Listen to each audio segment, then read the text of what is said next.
Chapter 1967. Bang! On the body of the huge beast, the flames continued to burn, accompanied by a series of explosions, causing the beast Emperor 666 to roar towards the sky, its voice filled with pain.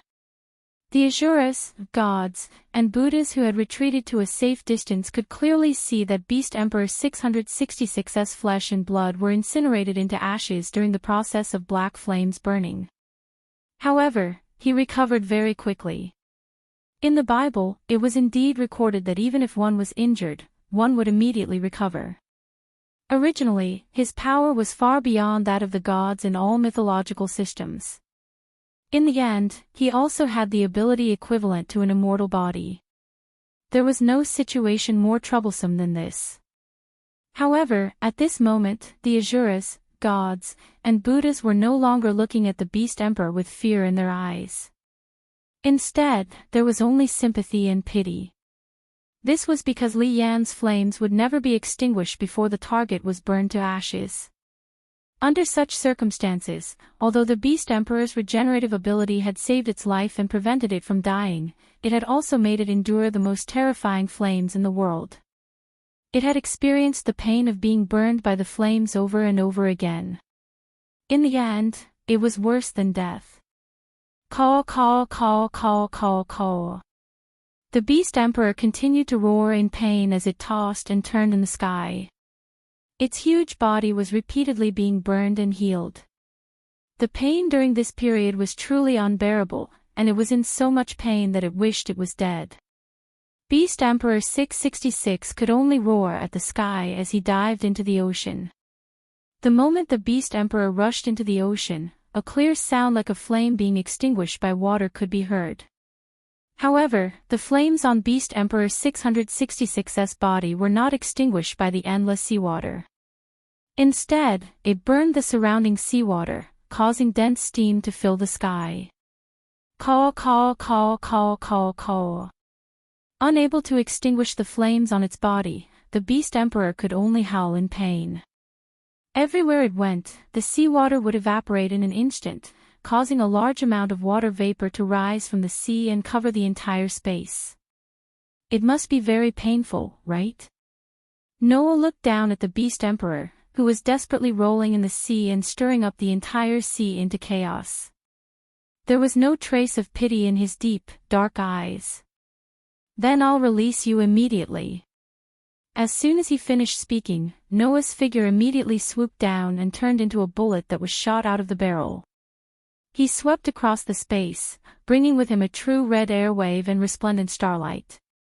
Like a meteor falling from the sky, he violently rushed in front of the Beast Emperor 666. Clang! A dazzling white light suddenly blossomed from one of Noah's hands. As if he had caught the light, Noah raised his hand and gently placed it on the Beast Emperor 666's body. Whing! The dazzling white light immediately surged towards Beast Emperor 666's body like a tide, covering Beast Emperor 666 along with the flames that were burning unceasingly. In the next second, the Beast Emperor 666's body suddenly trembled, and its roaring stopped abruptly. White lines spread out from his body, slicing the huge alien body into cubes of equal size. Dong! When such an explosion resounded, the Beast Emperor's body, which had stirred up a large amount of water vapor in the sea, exploded, turning into an extremely uniform square. On the square, the flames of the black flames suddenly expanded, burning the square into ashes one by one, leaving no trace behind. The entire place suddenly became silent, leaving only the sound of the sea rolling up and down. An indescribable silence pervaded the air. Did it succeed? No one knew who asked this question, but no one answered. Everyone opened their eyes wide and stared at the position where the Beast Emperor 666 had been a second ago, trying to find a trace of clues. On the other hand, Asashel, Sax, Michael, Wally, Zumonli's family, Sidi's family, Klon Kovac, and the others were closely staring at Noah, who was floating on the surface of the sea. Their expressions didn't relax at all. This was because the Beast Emperor 666's wild aura, which seemed to be able to shake the souls of the Azura gods, had not completely disappeared in this world. What did that prove? It proved that the Beast Emperor 666 was not dead. Even Asher and the others could clearly feel the Beast Emperor 666's wild aura. Naturally, Noah, with his superb sensing ability, could feel it. At that moment, Noah frowned tightly, closed his eyes, and fully unfolded his sensing ability to cover the surrounding area. Like a radar, he carried out a carpet search. The surrounding atmosphere was constantly pervaded by a deathly silence, bringing an indescribable sense of heaviness to the air. The Asuras, gods, and Buddhas from the various mythological forces subconsciously suppressed their breathing, not daring to even breathe loudly. It was not until a certain moment that Noah suddenly opened his eyes, turned his head, and looked in a direction. Crack, almost at the same time, the space where Noah's gaze was fixed on suddenly cracked, and a crack appeared. Piak, piak, piak. As if it had caused a chain reaction, the space kept cracking and even distorting. It broke like glass, and a void of darkness was imprinted in Noah's eyes. Then, Noah saw it. In the space crack that looked like broken glass, a human figure emitting a dazzling brilliance floated out. Ah! A hair-raising roar suddenly sounded from the mouth of the human figure emitting brilliance. The voice was filled with madness, violence, and ferocity, causing everyone to show a frightened expression. What? What is that? Everyone couldn't help but swallow a mouthful of saliva. Noah's brows furrowed again. He felt the Beast Emperor 666's wild aura from the other party, as well as the terrifying energy fluctuation that was almost identical to the Beast Emperor 666's. He asked Drake. Drake, is that 666? This aura, this power, if you say it's not 666, even I won't believe it. Drake said in a deep voice. Looks like the Beast Emperor spat out its core before it was destroyed by Li Yan's flames and magic power, and managed to escape. Core. Noah's gaze turned directly to the human figure emitting brilliance. That's 666's core. It even spat out its core and abandoned its original body. It seems that the Beast Emperor has been forced into a dead end by you. Drake said. Next is 666's desperate counterattack, you have to be careful. The moment Drake finished speaking, several pairs of wings suddenly spread out from the back of the Beast Emperor 666's core. Those wings were the wings of birds, dragons, and even bats. There were almost all kinds of wings, fully demonstrating 666's deformity. Afterwards, the core suddenly flapped the wings on its back and charged towards Noah in a frenzied manner with a ruthless aura. Seeing this, Noah narrowed his eyes. The red aura around him and the resplendent starlight also swelled. The magic power in his body circulated and turned into divine power that flowed rapidly. In the next moment, thick chains of light suddenly condensed in the space around Noah without any warning. They shot out from the ripples of space and quickly wound around him. The Beast Emperor's core had just arrived in front of Noah, but before it could attack, the chains of light swept over and wound around its body, binding its limbs and body. It hung in front of Noah. Oh! The Beast Emperor 666's core suddenly struggled madly and roared at Noah. Its violent, ferocious, and crazy appearance did not look like a creature at all. Looking at the 666 core, Noah was silent for a moment. Then, he spoke calmly. Perhaps you shouldn't even exist in this world. After saying that, Noah extended a finger and pointed at the 666 core's chest. Activate Virtual Star Ticeway. Let the universe revolve. Simulating another cosmology. A burst of bright starlight suddenly bloomed from 666's core and covered its entire body. Ah! The core of the Beast Emperor 666 seemed to have sensed something, and it let out a crazy roar like a dying beast. Under such circumstances, the resplendent starlight completely engulfed 666's core. With a twist, it turned into a ball of dazzling light and fell into Noah's hand. This scene was not unfamiliar to the Asuras and Buddhas of the various mythological forces. It was exactly the same as when Hades, the god of the underworld, was sealed in Greek mythology. Looking at Noah, who was hovering above the surface of the sea, holding a ball of dazzling light in his hand, the Asuras exchanged glances with each other, their faces flushed red. Oh, oh, oh, oh, oh. Not long after, a burst of loud cheers resounded, and it didn't subside for a long time. Chapter 1968. The war was over. After Lezavim was killed, Euclid was captured, the evil dragons were annihilated, and the Holy Grail was retrieved. Now, the disaster squad had suffered a great loss. They no longer had the strength to resist the various mythical forces. In other words, the disaster group was already dead in name only. However, the main gods of the mythical forces did not want to let the disaster group go so easily. A starving camel was still bigger than a horse. As a group that gathered the terrorists of every mythical force, if they continued to allow this group of terrorists to exist, even if there would not be a large-scale war, it would definitely cause all kinds of trouble. Therefore, in order to get things done once and for all, the main gods of the mythical forces expressed that they must take advantage of this opportunity to uproot the disaster group. Fortunately, as the only trusted aide of Lezavim, Euclid had been arrested.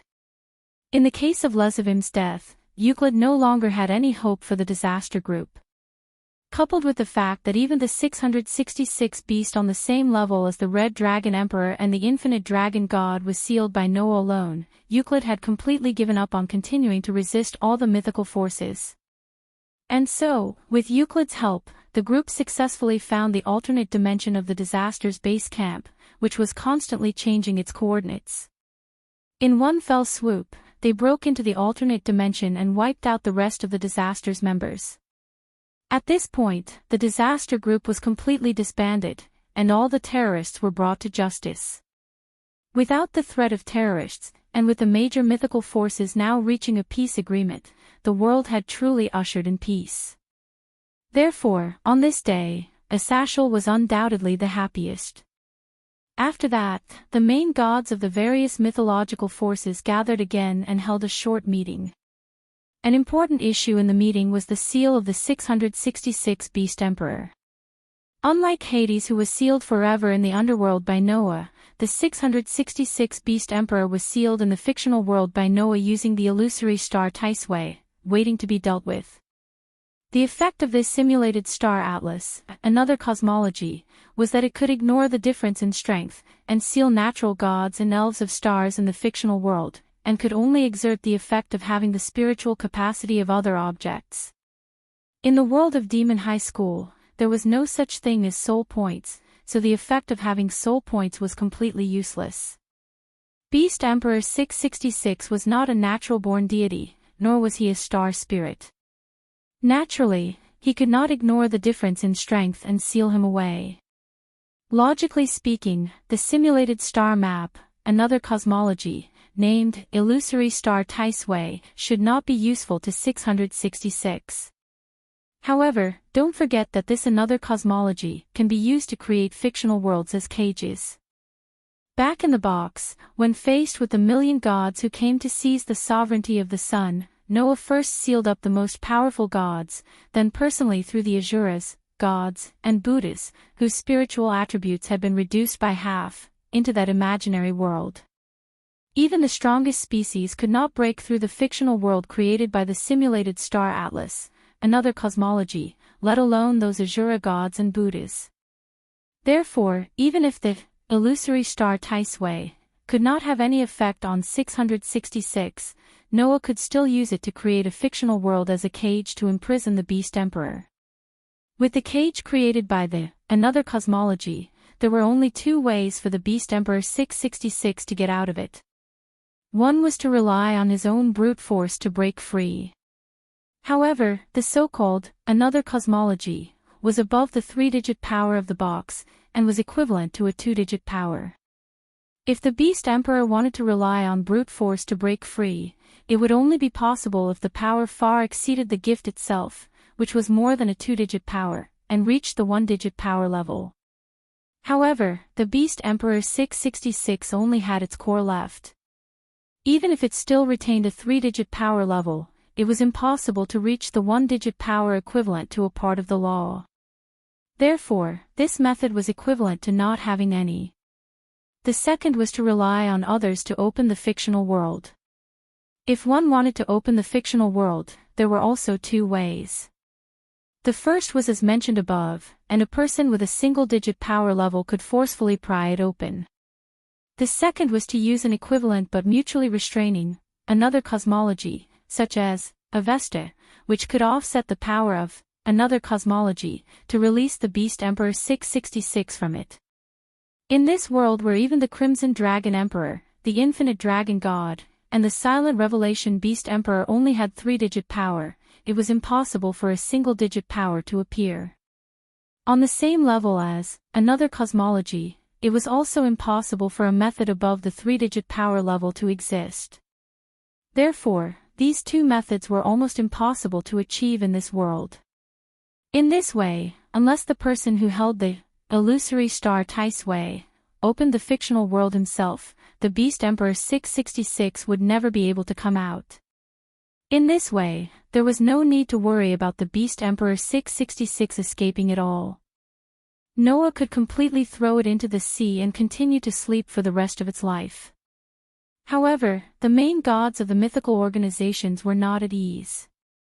Even Athaziel, Sazax, and Michael were not at ease, so they held a meeting on how to deal with the Beast Emperor 666. In the end, after some discussion, all the main gods decided to hand the Beast Emperor 666 over to Michael and seal it in the heavens. After all, the only one who had ever confirmed the existence of 666 was the God of the Bible.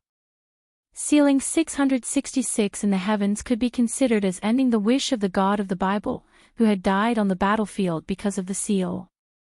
After the meeting, Noah also did 3 things. First, he borrowed the Holy Grail and used the power of the Holy Grail to restore the broken arm of Clon Kuvok. Second, he brought the Holy Grail to Gasper and let Gasper fuse the Holy Grail back into Valerie's body, awakening this mixed-blood vampire who had been innocent from the beginning to the end. Third, he accepted Shiva's challenge and had a duel with the god of destruction in the alternate space. No one followed him to that duel. Only Orpheus, Lilith, Aster, and Athena witnessed the entire duel. When Noah and Shiva came out of the alternate space, Shiva made a public announcement. "I'm no match for the God Slayer. He has the qualifications to replace me and become the second in the top 10 in the world." This result was not out of anyone's expectations. Because, as long as he had the power of another cosmology, Noah would definitely not lose to existences other than humans. As for humans, how many could win against Noah, who used Tyrannosaurus, who was between 3 and 4 digits, and who was on the same level as Orpheus and Lilith? No one. Under such circumstances, Noah was truly invincible. In addition, Orpheus and Lilith had both become Noah's contracted servants. In the end, Noah replaced Orpheus' position and became the first in the rankings. As for Orpheus and Lilith, they were both ranked second. The storm gradually subsided, and the world ushered in peace. After that, Noah lived a peaceful school life for a period of time. While living with Orpheus, Lilith, Austin, and Athena, he continued to train the Jumanli's family. That was because Leah's was finally ready to make her debut and began to stand out in the ranking game. And Leah's first opponent was actually Saratog, who had met Noah once and even fought once. Soon, the day of the competition arrived. On this day, in the training space of the Jumanli family, Noah looked at the group of students in front of him and faintly smiled. "Looks like you are very nervous." Everyone, including Leah's, had a trace of nervousness on their faces. The timid Gasper was even about to cry. Alright, since there is still some time, you should quickly adjust. We will be leaving for the underworld soon. Noah looked around at everyone. Let me see. Thank you for your growth during this time. Yes. Teacher. Everyone agreed in a loud and clear voice. Chapter 1969. The ranking game between Jumanli's kin and Baal's kin was something worth paying attention to in the underworld. It wasn't because they were the next leaders of the famous Jumanli and Baal families, but because the Jumanli and Baal families were very active in the war against the Disaster Syndicate. In the final battle against the Disaster Syndicate, Jumanori's kin was selected as one of the few elites to enter the alternate dimension to deal with the legendary-level evil dragon. They even personally killed a Dragon King-level evil dragon. This news had already spread throughout the underworld.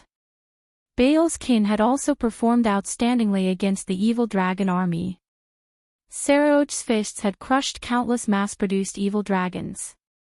Therefore, although both of them were new generation demons, they were much stronger than many demons who had participated in the ranking game for a long time in terms of strength alone. The leaders of the demon realm all agreed that both Leith and Saraoj would rise to the top of the rankings in a short time once they debuted. Because of this, the ranking game between the Jemengli family and the Baal family was quite interesting. Under such circumstances, both sides chose a very special place for their ranking games. An island floating in the air. It was a floating city located in the territory of Grand Duke Agar's. There was only one island in the entire underworld. It was said that it was a city that had existed since the era of the old Demon King. Even in the underworld, it was a famous tourist attraction that was rarely seen. It even monopolized the economic circulation of the surrounding area and was often chosen as the venue for ranked games. One of the reasons why this city was chosen as the ranking game venue for the Jumanli and Baal families was because it was very famous. As for the second reason, it was because the Grand Duke's family was a neutral faction. As mentioned before, the current Demon King wasn't one of the 4 legendary Demon Kings, nor was it a hereditary Demon King family. Instead, it was a powerful and capable Demon King chosen from among the demons to assume the role. To the ancient demons who valued bloodlines, the Baal royal family's political authority was even higher than that of the Demon King. Because of this, the upper echelons of the demon world were basically divided into the Demon King faction that valued reform and the King faction that valued tradition. The two sides had always had various conflicts in various political decisions. As a result, the Demon King faction and the Great King faction had been arguing over the location of the ranking game. The demons of the Demon King faction hoped that this ranking game could be held in the Gimli domain. After all, Demon King Lucifer was a member of the Gimli family. The competition for the next Gimli family head would naturally be held in the Gimli domain. However, the demons of the King faction also strongly requested that this ranking game be held in Bale Hill. Isn't that also the debut competition for the next head of the Bar family? In the end, the two sides continued to argue and were unable to decide on the venue for the competition. In the end, Duke Agar's, who had remained neutral all this while and was in charge of mediating between the Demon King and the King, stood out and set the venue of the match at the floating city of the neutral Agar's domain. Only then did the dispute come to an end. There were 3 ways to enter the city. The first method was to use a teleportation array to teleport. However, because this city was both an important place and a world heritage, it was naturally impossible to enter and leave so casually. Usually, there was a barrier to intercept and transfer means, and it was only provided to VIPs during important festivals. The second method was to take an aerial vehicle such as an airship. Under normal circumstances, this was the proper way to enter the city. Most demons used this method to enter the city. The third method was to use the cable car extended from the city and take the cable car to enter the city. This was provided for the residents near the territory to use. Noah and the Gimli family used the first method. As VIPs and contestants, they used a special teleportation array to directly jump into the city and enter the competition venue. In front of a corridor inside the competition venue, Noah and the Gimli family stopped in their tracks. Noah turned his head and looked at the Zimonlis family. Next, you will go directly to the special passage for the contestants, and I will go directly to the VIP room to watch the whole process of the competition. A VIP room? Lasvia said thoughtfully. That seems to be a special VIP seat that only the Demon King, Grand Duke, and the VIPs of various mythical organizations can go to, right? Yes. Noah nodded. This time, apart from the demons, the angels, fallen angels, and the main gods of various mythical organizations will all come to watch the competition. This has never happened before. In other words, our competition will not only be watched by the people of the demon realm, but also by all the mythical organizations in the world. Irina's pretty face tensed up. I feel like I'm getting more and more nervous. Yes. Genova's expression was no different from before, but one could faintly see that her gaze was a bit erratic. Even the angels are coming to watch the competition. If we embarrass ourselves, we will definitely be laughed at by our former colleagues, right? I'm starting to get nervous too, Isha said nervously. I hope I won't drag everyone down. Don't worry, Senior Isha, Kitten comforted her.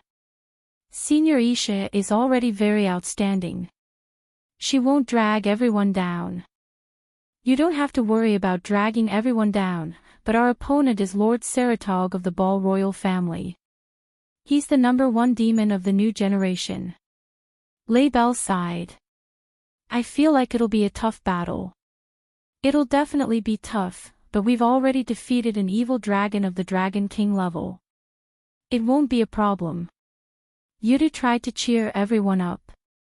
Everyone, don't give up so easily. Yudu's right. Lias nodded heavily. No matter what kind of opponent we face, we can't give up so easily. This is our debut competition, so we must fight beautifully. Yes, Junai said with a smile, cupping one side of his face. We can't embarrass the president. I'll do my best too. Gasper raised his hand weakly, but his eyes were resolute. I've already promised Valerie that I'll win, so I definitely can't lose. After hearing those words, the Jumonli subordinates all revealed unswerving determination, and their eyes began to burn with fighting spirit. Very good, Noah said with satisfaction. Then let me look forward to seeing your performance. With that, Noah's expression softened. He stepped forward, patted Isha and Kitten's heads, and spoke softly.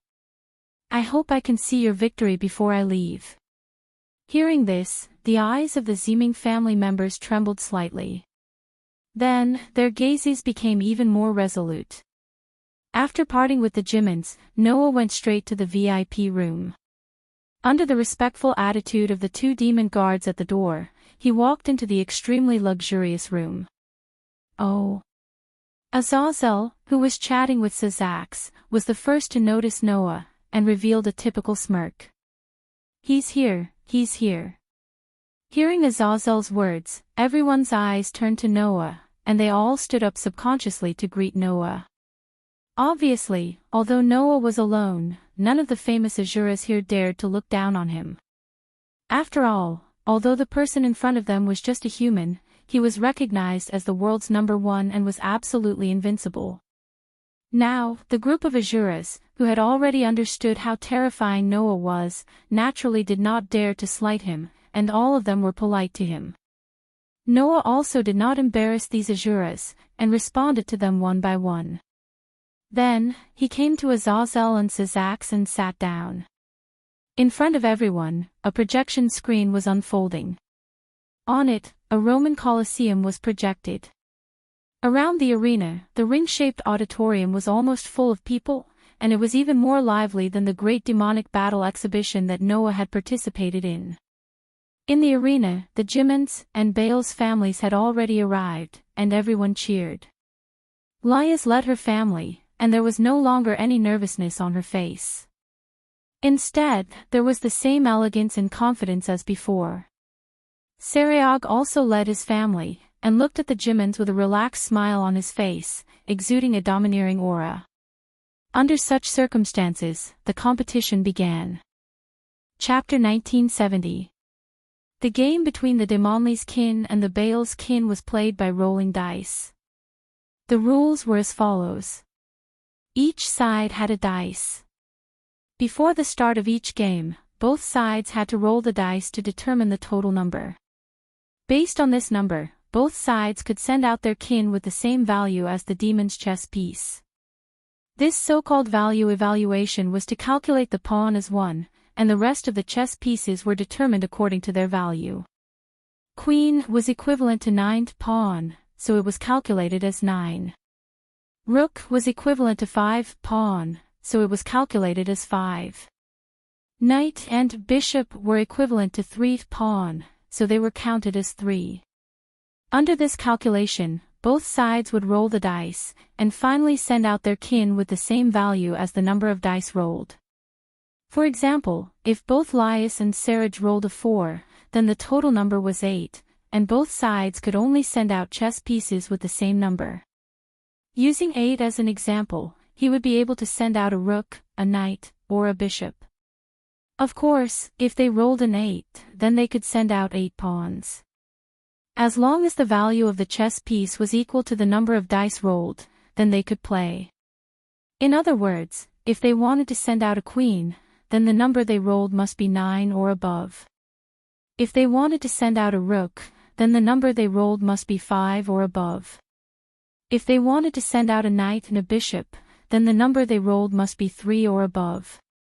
If they wanted to send out a pawn, then they had to roll the number of the chess piece they used. For example, both Aisha and Irina used 4 pawns to be reincarnated, so they had to roll a number of 4 or above before they could be sent out. As for the king, if they wanted to play, then they had to roll a number that the officials estimated based on the comprehensive evaluation of both sides. According to the estimation of the higher-ups, as the number 1 demon of the new generation and having reached the level of the highest demon, Saroj's value was 12, while Leah's value was 9. As long as the highest value was 12, Saroj would be able to go on stage, while Laius only needed to roll a 9 to be able to go on stage. However, in all ranking games, there was one rule that was universal. That was, once the king was defeated, the game would be over, and the defeated party would be defeated. Under such circumstances, both sides continued to play. The defeated chess piece could not be sent out again until the king was defeated. Only then would the game be considered over. Oh, oh, oh, oh, oh. Amidst the cheers of the audience, the Jemengli family and the Ball family began their match. Moreover, the battle situation was very intense. Only half an hour had passed since the start of the competition, and there had already been 3 matches. In the first match, both sides threw a total of 3 and sent out a knight. In this match, Laius's spawn was Yudu. Yudu did not disappoint Noah. He displayed the results of his special training. As soon as he appeared, he immediately took out the Demon Empyrean sword and displayed his extraordinary strength. He easily defeated Bari's subordinate, Knight, and easily won the battle. In the second match, both sides threw a total of 10, which greatly increased the number of family members they could send out. In the end, Laius sent out the 2 rooks, Kitten and Los Valles, while Saroj sent out a rook and a knight. This match was not as predictable as the previous one, and both sides clashed fiercely.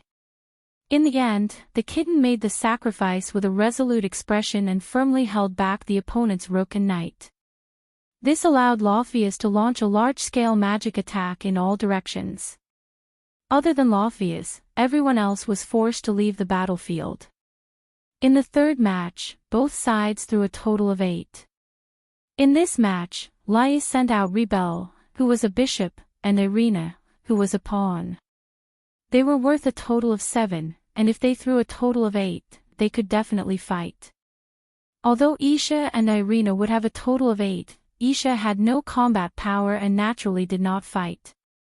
She stayed in the contestants' area and healed and recovered those who had fought, ensuring that everyone could fight in their best condition in every match.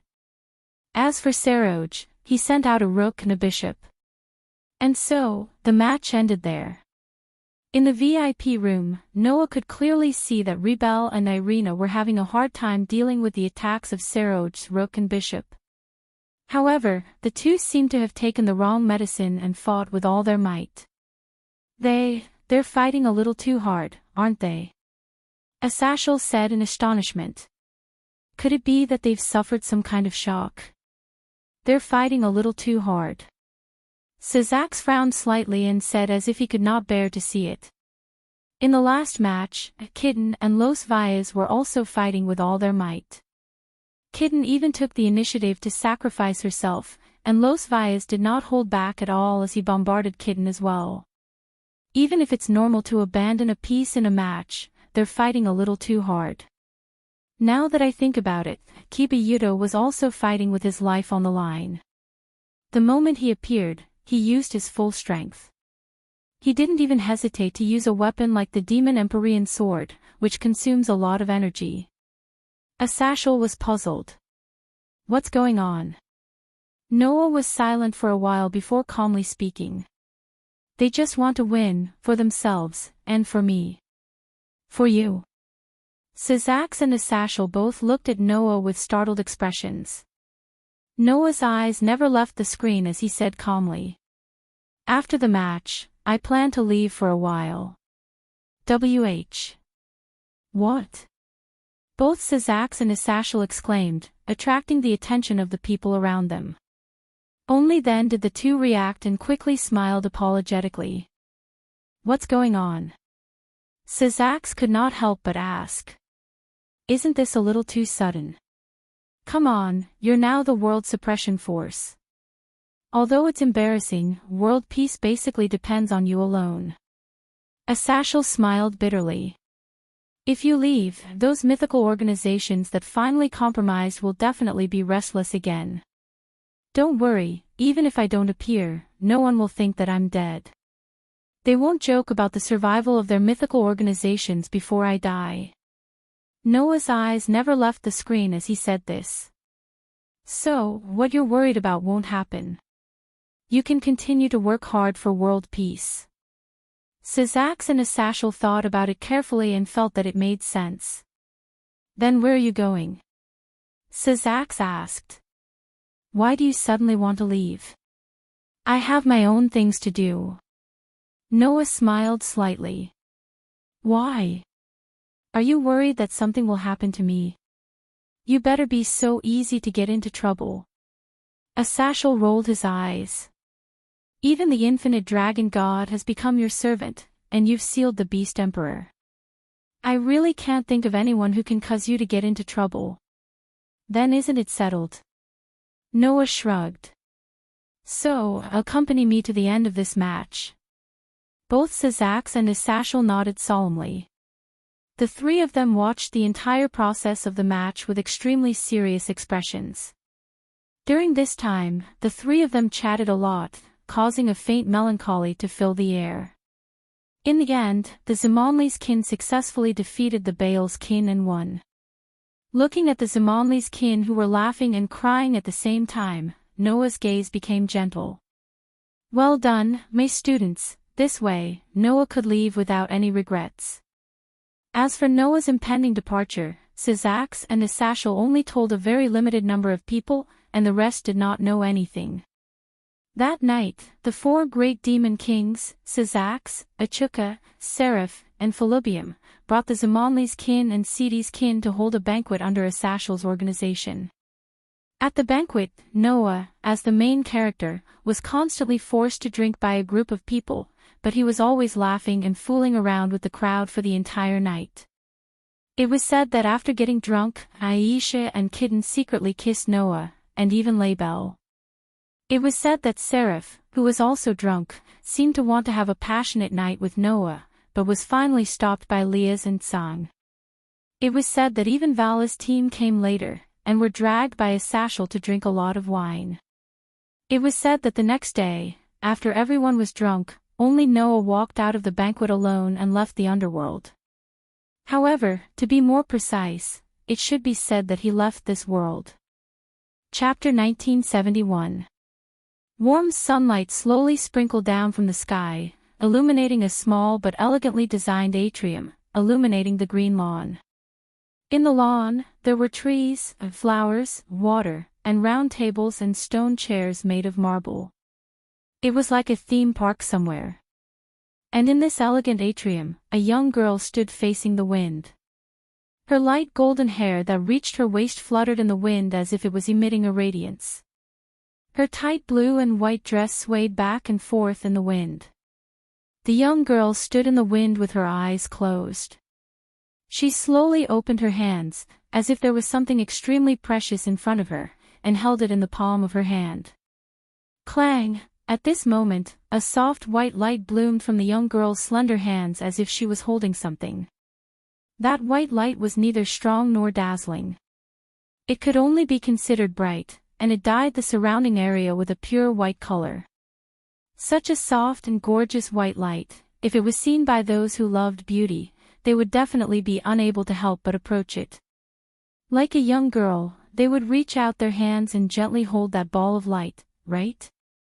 However, generally speaking, the more beautiful something was, the more hidden behind it were sharp thorns that others could not profane. For example, the soft and gorgeous ball of light in the young girl's hand. Buzz! At a certain moment, the soft white light that bloomed in the young girl's hand suddenly trembled, as if it was stimulated by something, and became chaotic. The young girl's beautiful face suddenly became a little tense, and a drop of sweat dripped down her delicate cheeks, down her thin chin, and dripped to the ground. Obviously, the young girl was a little strained. In order to control the power in her hand, the young girl used almost all of her mind. But that only slightly delayed the time when she lost control. Not long after, the gorgeous ball of light in the young girl's hand suddenly expanded, from the size of a crystal ball. It instantly surged and covered the area around the young girl. Under the shroud of the white light, the ground began to tremble, and even the atmosphere began to emit a sorrowful cry, as if it had encountered a disaster. Just when the young girl finally could not control the power in her hand and was about to let that terrifying power go out of control, a figure suddenly appeared beside her. Gotcha! With a soft sound, a wristband was clasped around the girl's wrist by a figure that suddenly appeared. Suddenly, the dazzling white light trembled and dissipated like a firefly. It turned into specks of starlight and disappeared into the world. Alright, that's enough. The person said to the young girl with an unquestionable tone. Let's stop here for today. We can't continue like this. Hearing this, the girl let out a long breath and slowly opened her eyes. It was a pair of eyes that were deeper in color than the girl's hair. They shone like gems. However, that pair of beautiful eyes were filled with depression at this very moment. Did I fail again? The young girl couldn't help but mutter, her tone filled with dejection. I thought I would be able to do it today. Compared to the beginning, he has indeed improved a lot. He can already control this power to a certain extent. The person sighed. It's a pity that it hasn't been long since you obtained this power, and this power is so strong. To be able to control it to this extent in such a short period of time is already very rare. Of course, the young girl knew. It was because she was the one who had this power. Compared to others, the young girl knew how strong this power was. However, it was precisely because it was powerful that it was not easy to completely control this power. In this city that was known as the center of the world, the young girl was already at the peak of all the people with power. However, she could only control this power to a certain extent. It was enough to see how strong this power was. Of course, in reality, how strong this power was also different from person to person. After all, no matter how strong it was only magic.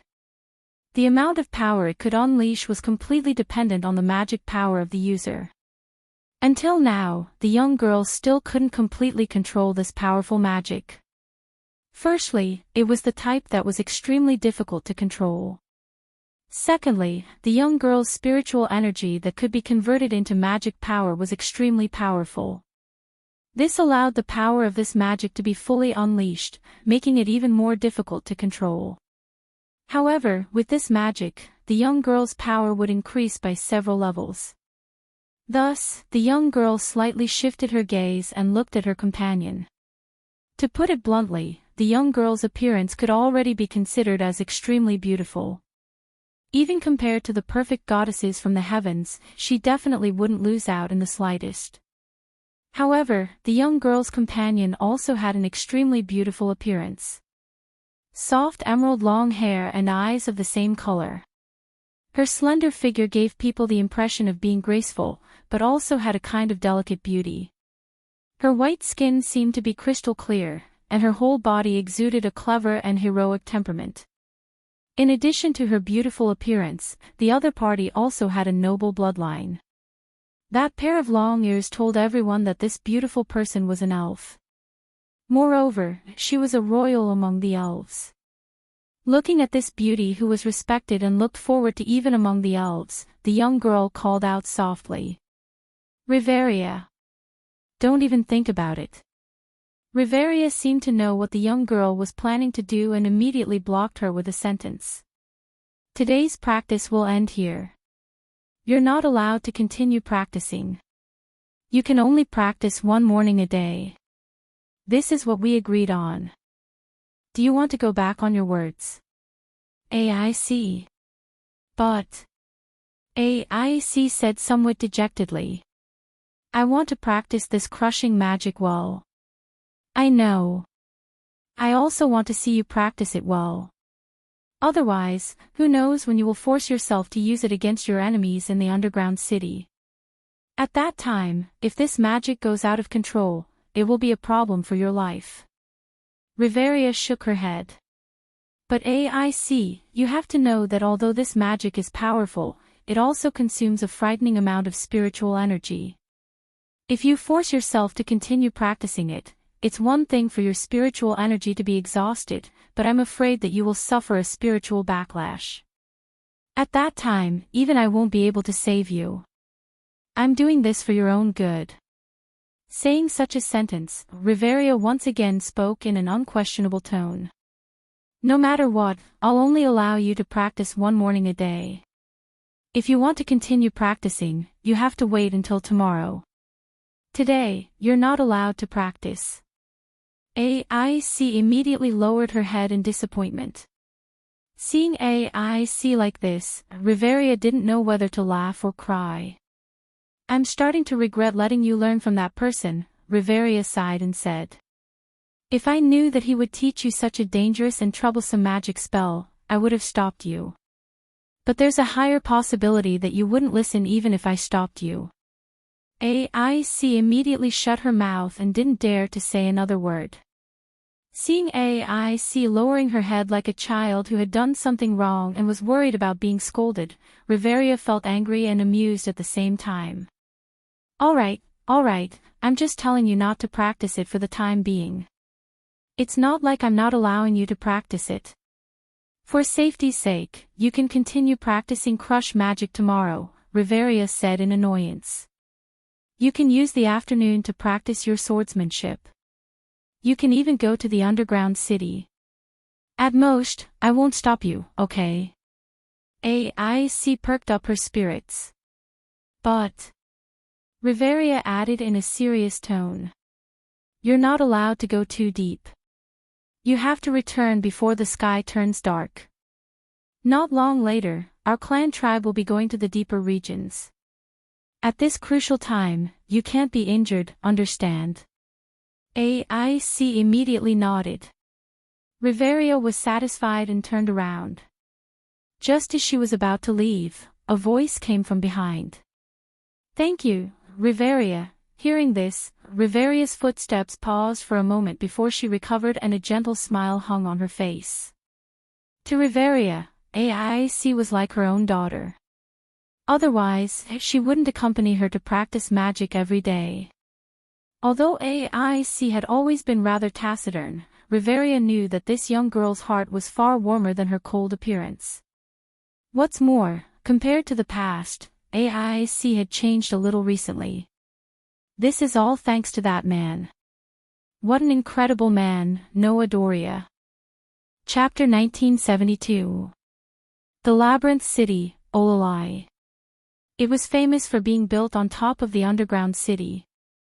It was a city surrounded by a strong city wall. The exterior of the city wall was an almost endless stretch of flat land. Inside the city wall, there were all kinds of buildings. In the center of the city, there was a huge tower that almost reached the sky.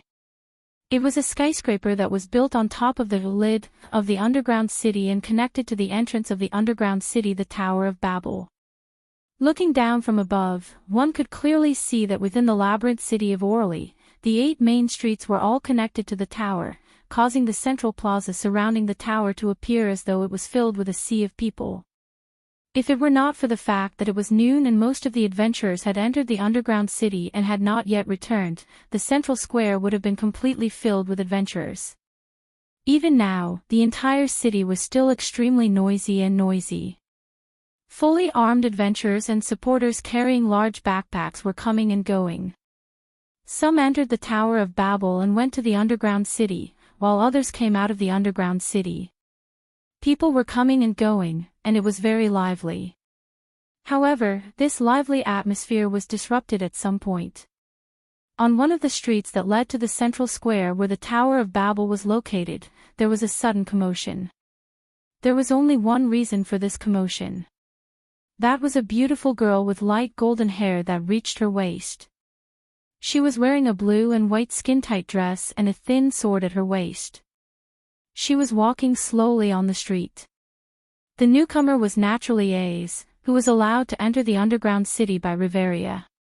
Of course, even without Riveria's permission, Ace would go to the underground city almost every day when she could not practice crushing magic. Exploring the underground city's labyrinth could be said to have occupied Ace's entire life. That was because only by doing so, Ace could become stronger. Seeing Ace walking slowly from the other side of the street, the surrounding adventurers began to sigh. Is she here again? She comes to explore the underground city almost every day. Undoubtedly, she is a level 1 adventurer, and a LV6 level 1 adventurer. She even comes to explore the dungeon every day. No wonder she is known as the warrior concubine. If I become a LV6 adventurer, then I don't want to suffer so much. I will definitely swagger around and let others serve me every day. That's why you can only play a small role and never become a big shot. What did you say? What are you doing? Do you want to fight? I'm LV too. What's so great about it? Me too. Amidst the commotion of the people around her, AIC walked forward while thinking about this for the umpteenth time. This city was still so lively. However, at the same time, AIC felt a sense of loneliness. Everyone around her was bustling with noise and excitement while she was the only one left. She felt like she was out of place and this made her feel a little depressed. Although she appeared cold, AIC was not an arrogant person. On the contrary, just like what Riveria said, AIC was a girl who was cold on the outside but warm on the inside. Moreover, AIC's cold appearance was not intentional. It was just that this girl was not good at expressing her emotions, so she gave people a cold feeling. The gods gave AIC the title, Swordswoman. Adventurers also called AIC the warrior concubine. But in fact, AIC was just a very ordinary girl. She would be happy when she saw interesting things. She would be sad when she encountered sad things. She would like cute things. She would hate disgusting things. However, AIC rarely showed these on her face, making people feel that this girl was very cold and gorgeous. Of course, when others were laughing happily, AIC would also feel envious. It would be great if Tiona could come with us, AIC subconsciously blurted out. However, unlike AIC, who was obsessed with improving her strength, Tiona, the pair of Amazons, although they were LV5 adventurers, they would not go into the underground city for no reason. They knew how to enjoy life very well.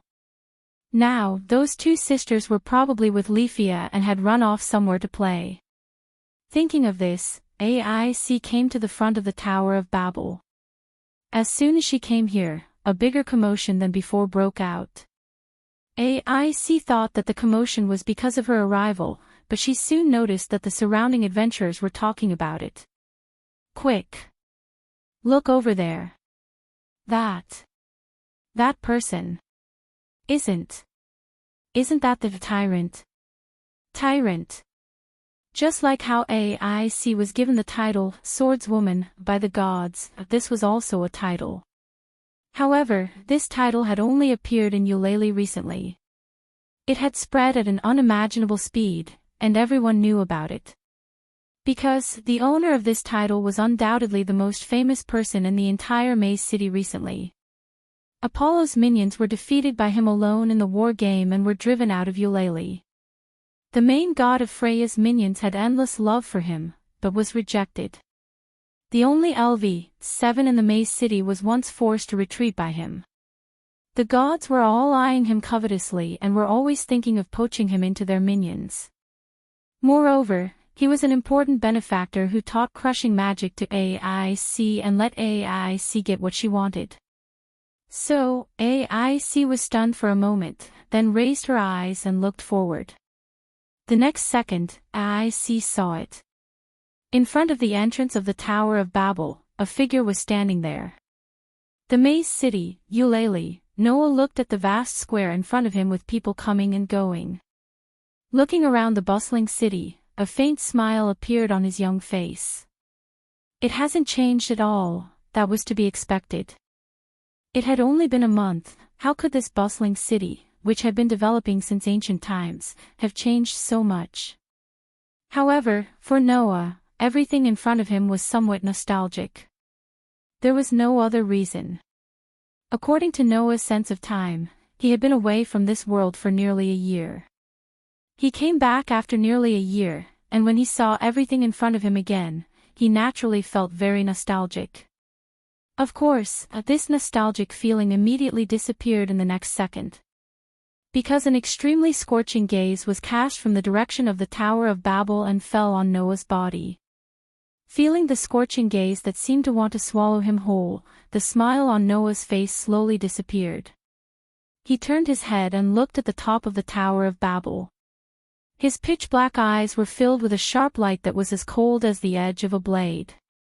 Under such circumstances, the scorching hot gaze trembled slightly. Immediately, it retreated as though it was afraid. Noah could not help but twitch his mouth and withdraw his gaze in boredom. He lifted his feet and immediately wanted to leave. At this time, a soft voice rang out. "You're back." Hearing this voice, Noah stopped in his tracks and turned his head to look at the source of the voice. Over there, a young girl with a peerlessly beautiful appearance was staring at Noah with her gem-like eyes. There was not a single trace of emotion on her delicate face.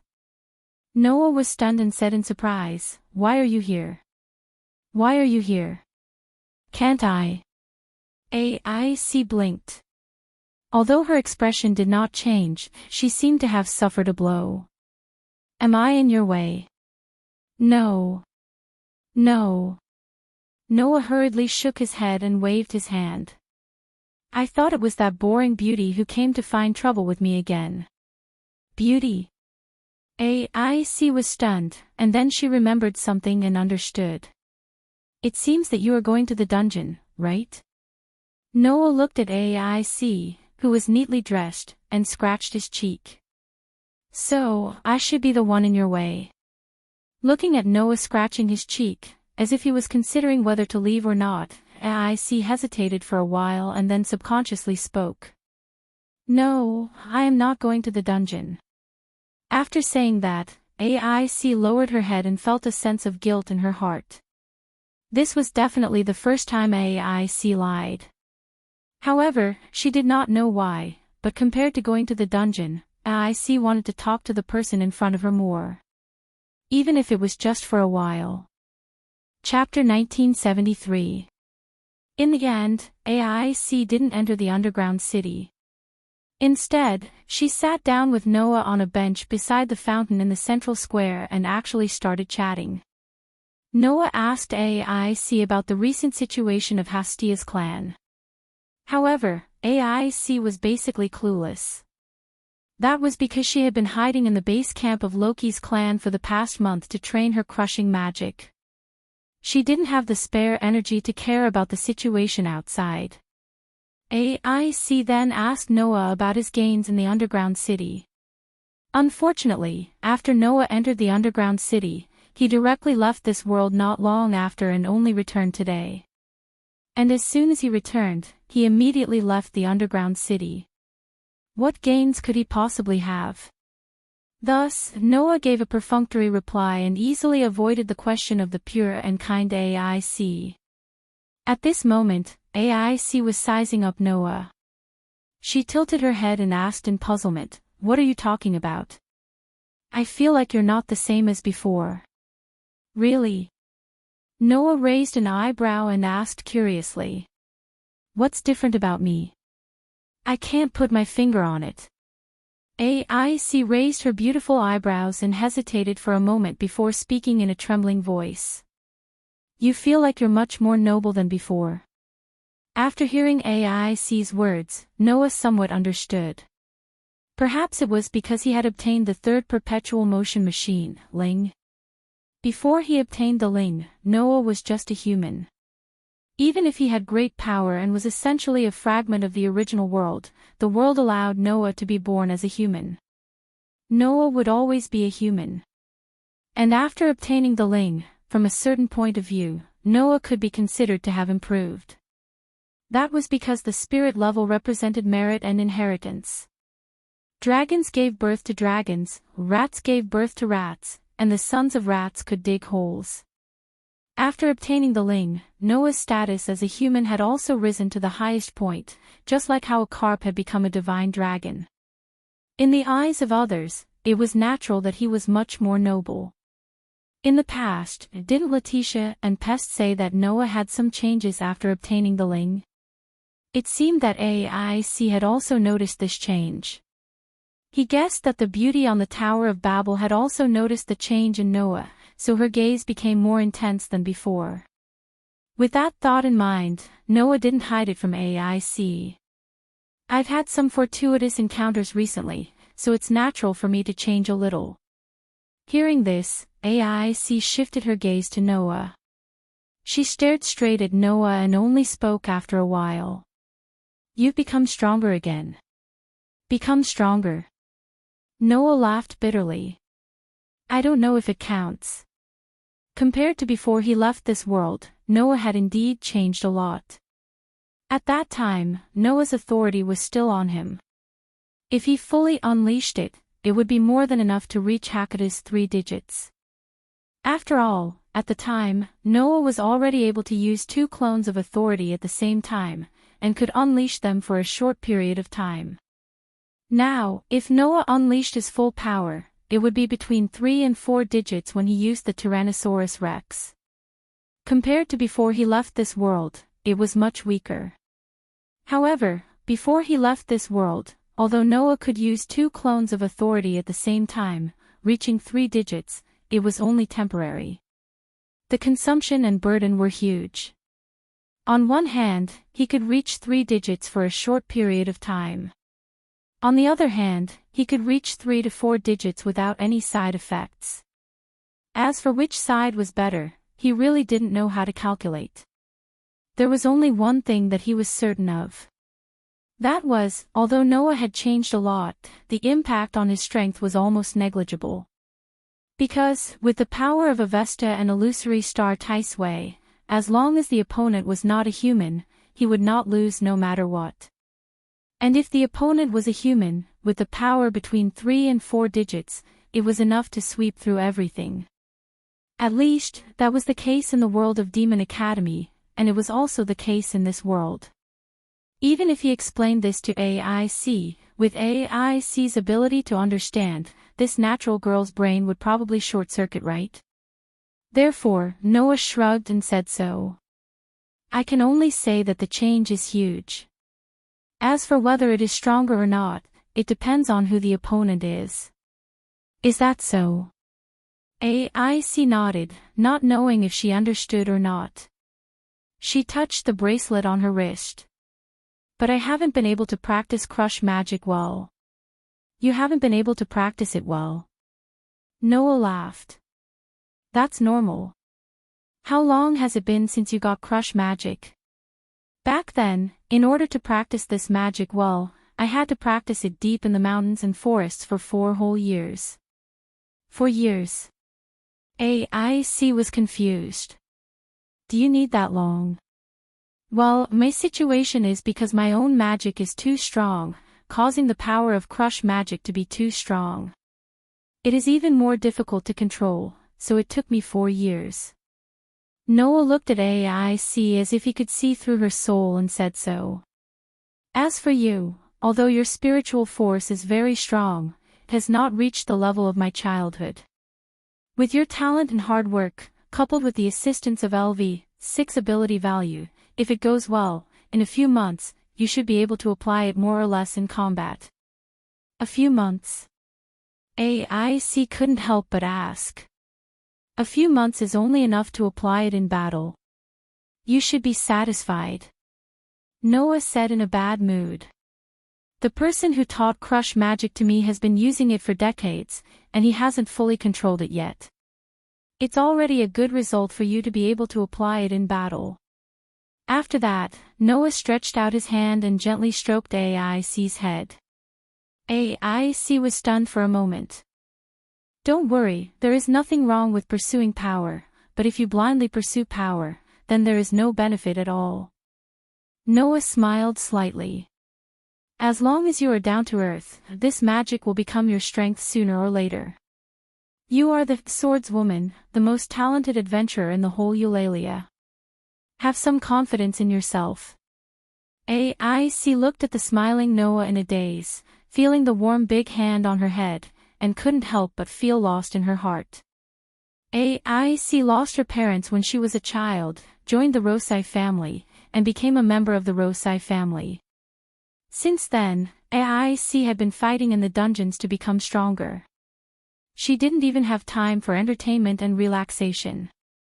If it wasn't for Riveria, Tiona, and Tiona accompanying her, she wouldn't be cold on the outside but warm on the inside. Instead, she would be a walking corpse from head to toe. Under such circumstances, AIC couldn't remember how many years it had been since she was touched by someone so gently. The last time she was touched like this, it seemed to be before her parents passed away, right? Therefore, AIC couldn't help but be immersed in the feeling that she hadn't felt for a long time. For a moment, she kept looking at Noah and didn't look away. Being stared at by AIC like this, it was Noah who felt a little unnatural. Seeing that Noah's expression had become unnatural, AIC also reacted, and her beautiful face actually blushed slightly. The atmosphere between the two suddenly became a little ambiguous, causing Noah and AIC to turn their heads at the same time with an embarrassed look. But they didn't know that this kind of behavior was almost the same as a couple in love. At least, that was the case in the eyes of others. In the eyes of those with ulterior motives, bang! Accompanied by the sound of glass shattering, the wine glass was crushed by a slender jade hand. Scarlet liquid immediately dripped from the hand, and it was unknown whether it was red wine or blood. Freya stood in front of the wall-like glass window, looking down at Noah and AIC, who looked like a young and shy couple in love. Her chest heaved up and down violently. As the goddess of beauty, who wielded the power of love, how could Freya not understand why she had such a strong reaction? Because of jealousy. The man that she had given up everything to get was interacting with another girl like this. As long as it was a girl, she would more or less feel a little jealous. But Freya's jealousy was not just a little bit, it was surging like the ocean. Ha! Freya laughed self-deprecatingly. I never thought that one day, I would be so jealous of a child from the lower realm. Freya said so with a rose-like smile, licking the red wine and blood in her hand little by little. Just a little, I want to play games with that child. Chapter 1974. Time passed by slowly. Unknowingly, dusk had arrived.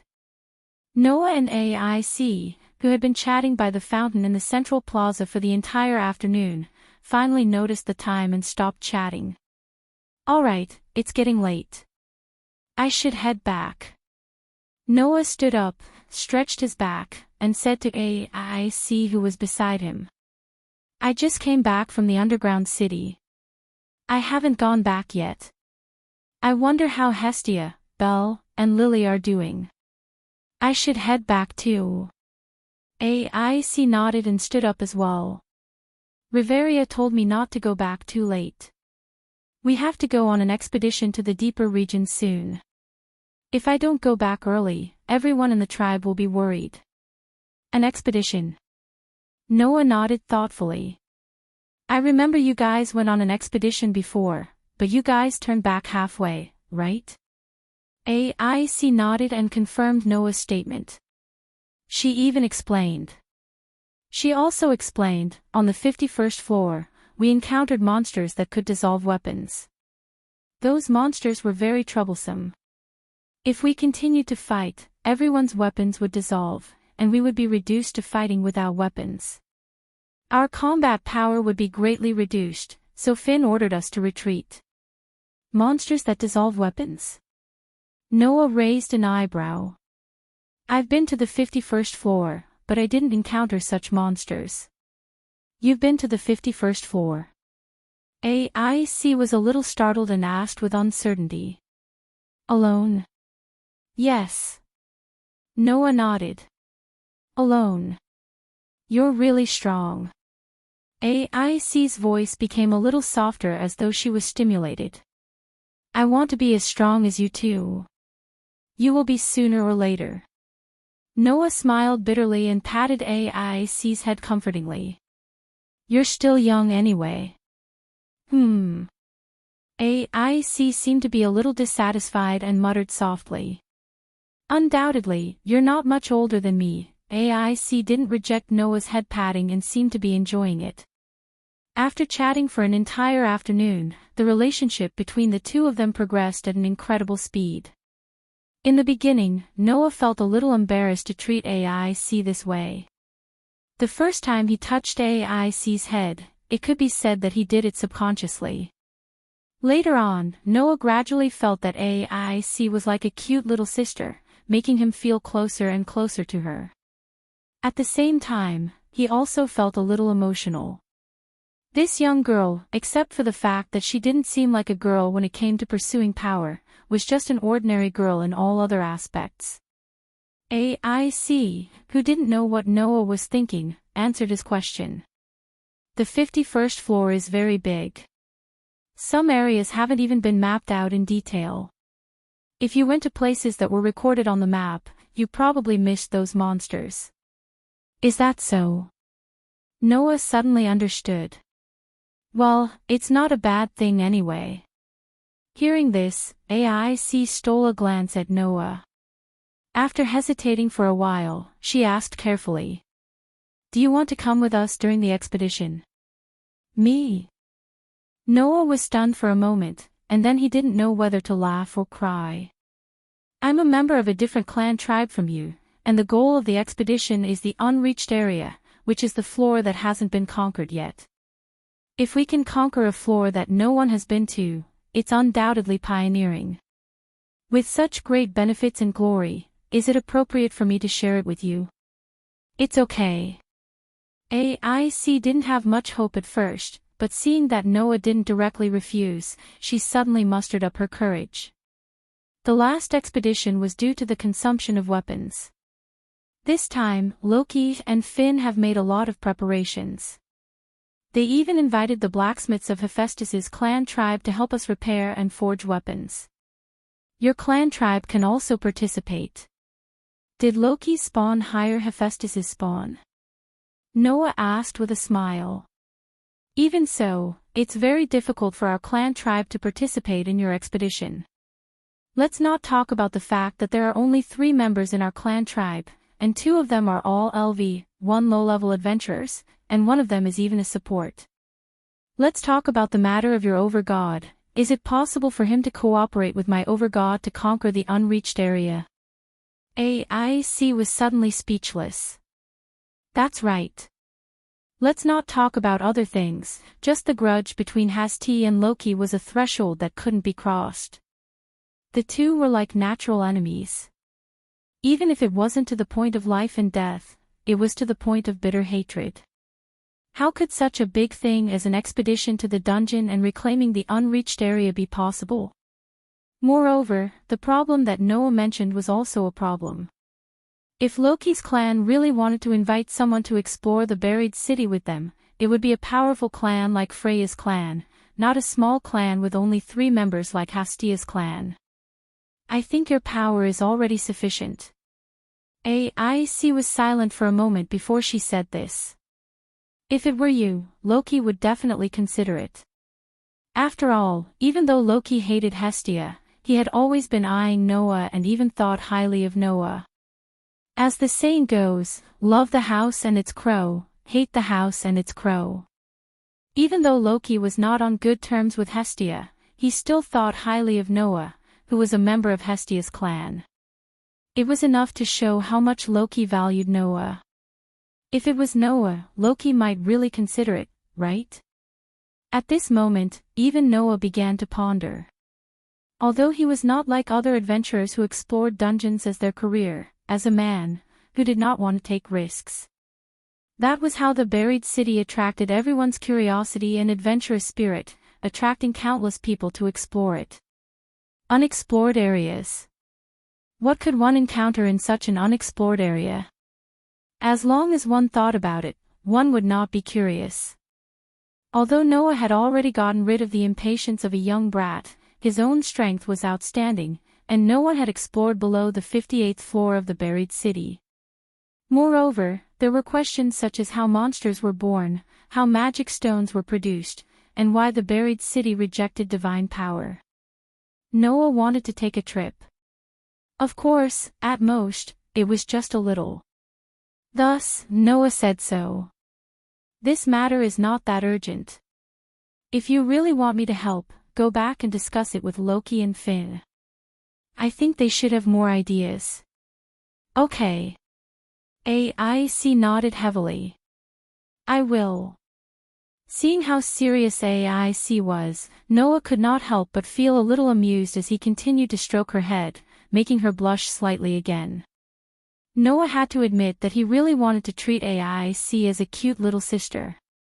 After saying goodbye to AIC in the central square, Noah walked out of the square and walked in the direction of Hestia's clan.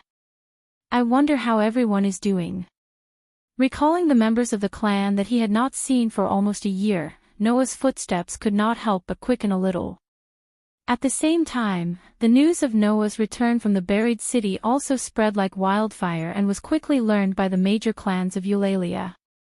The return of the tyrant, who once destroyed the entire clan of Apollo with his own strength and once forced the only LV-7 to retreat, suddenly attracted the attention of many people, including the Lord God of Hestia's clan.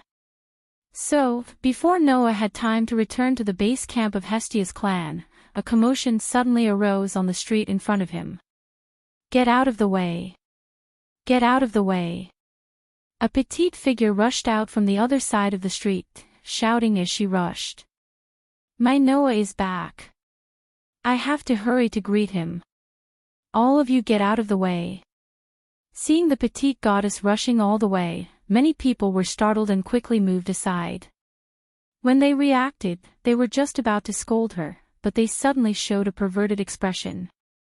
Because the petite goddess with an unusually full upper body followed the natural law of her plump upper body swaying up, down, left, and right desperately in the process of rushing all the way, which could make any man's eyes pop out. Noah was also almost scared. When he recovered, he quickly grabbed the goddess before she was about to rush past him. Ah! Hastia cried out in alarm and glared at him. What are you? Before she could finish her sentence, Hestia saw Noah with a speechless face. Chapter 1975. Noah. Noah. Hestia asked in an uncertain tone, as if she was trying to test the waters. Noah, who was speechless, couldn't help but burst into laughter when he saw how worried he was about recognizing the wrong person. I say, my deity, who are you running so fast to meet? Hearing Noah's voice, Hestia finally confirmed that she didn't see wrongly. Hestia's eyes suddenly lit up. Noah. It's really you. You're back. Under the gazes of all the people on the busy street, Hestia suddenly cheered and threw herself into Noah's arms. Ouch! In an instant, with such a sound like a sound effect, the petite but extremely voluptuous goddess threw herself on Noah, pressing her voluptuous upper body directly in front of Noah. This scene made the surrounding males widen their eyes and almost spit out the accumulated blood in their chests. The wonderful touch made Noah almost cry out. When he reacted, one of his hands had already clenched into a fist and fiercely hit Hestia's head. Bang! A merciless muffled sound rang out. Wah! The petite goddess with an extraordinary figure immediately squatted down with her hands covering her head. She complained to Noah with tears in her eyes. What are you doing? I want to ask you what you're doing. Noah's mouth twitched. Haven't you changed your bad habit of hugging me at the drop of a hat? What? What's wrong with hugging? Hestia shouted with tears in her eyes. You're my lovely wife. Can't I hug you? No.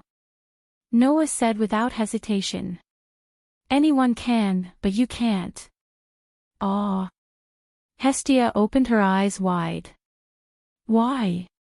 No reason. Noah couldn't help glancing at Hestia's voluptuous upper body. The corners of his eyes twitched, and he said rudely and unreasonably. You just can't. How could this happen? Hestia staggered as if she had been hit by a heavy blow. My Noah, you're actually starting to dislike me. Seeing Hestia's expression, Noah smiled bitterly. He had no choice. The way this young goddess expressed her feelings was too direct. In addition, her voluptuous figure made Noah's heart waver every time he was hugged by her. In order to avoid being killed by this cute girl, Noah could only force himself to be cruel. The surrounding males seemed to be able to understand Noah's thoughts, but they seemed to feel that it was a pity. For a while, they sighed repeatedly, causing the surrounding people to sigh.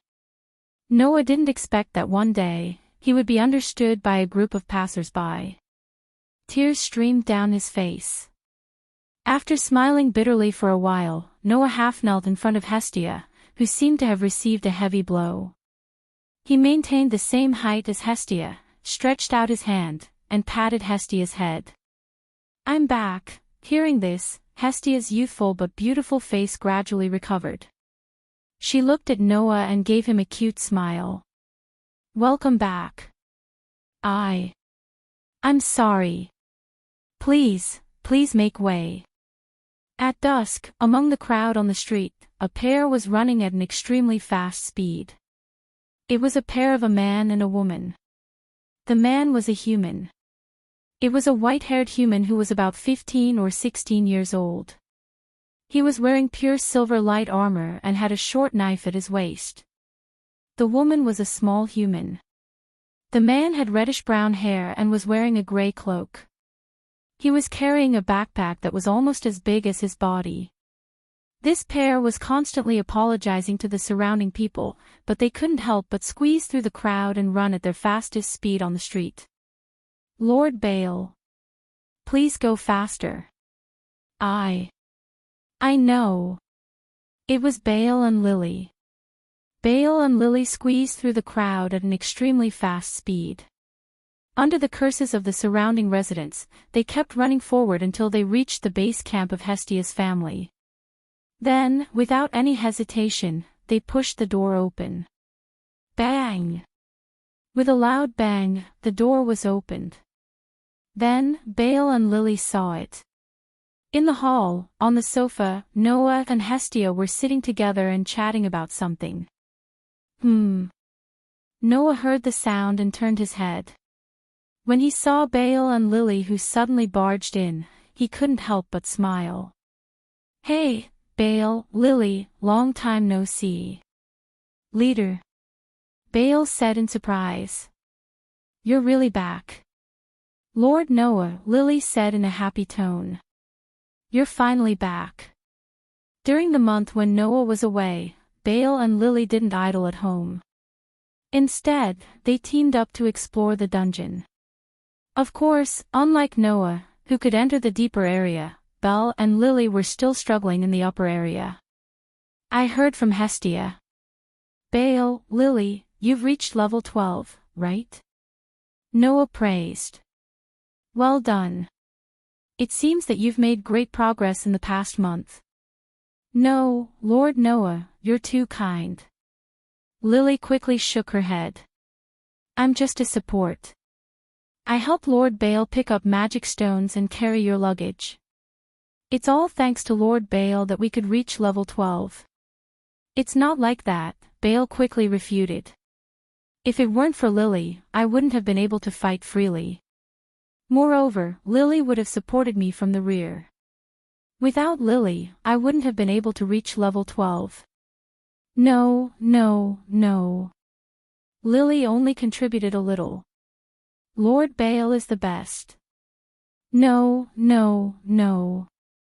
Lily is the best. I'm just brute force. Without Lily, I wouldn't have been able to do it. Lord Bale, you're too modest. Lily is overestimating me." Noya and Hestia looked at each other and couldn't help but laugh at the same time.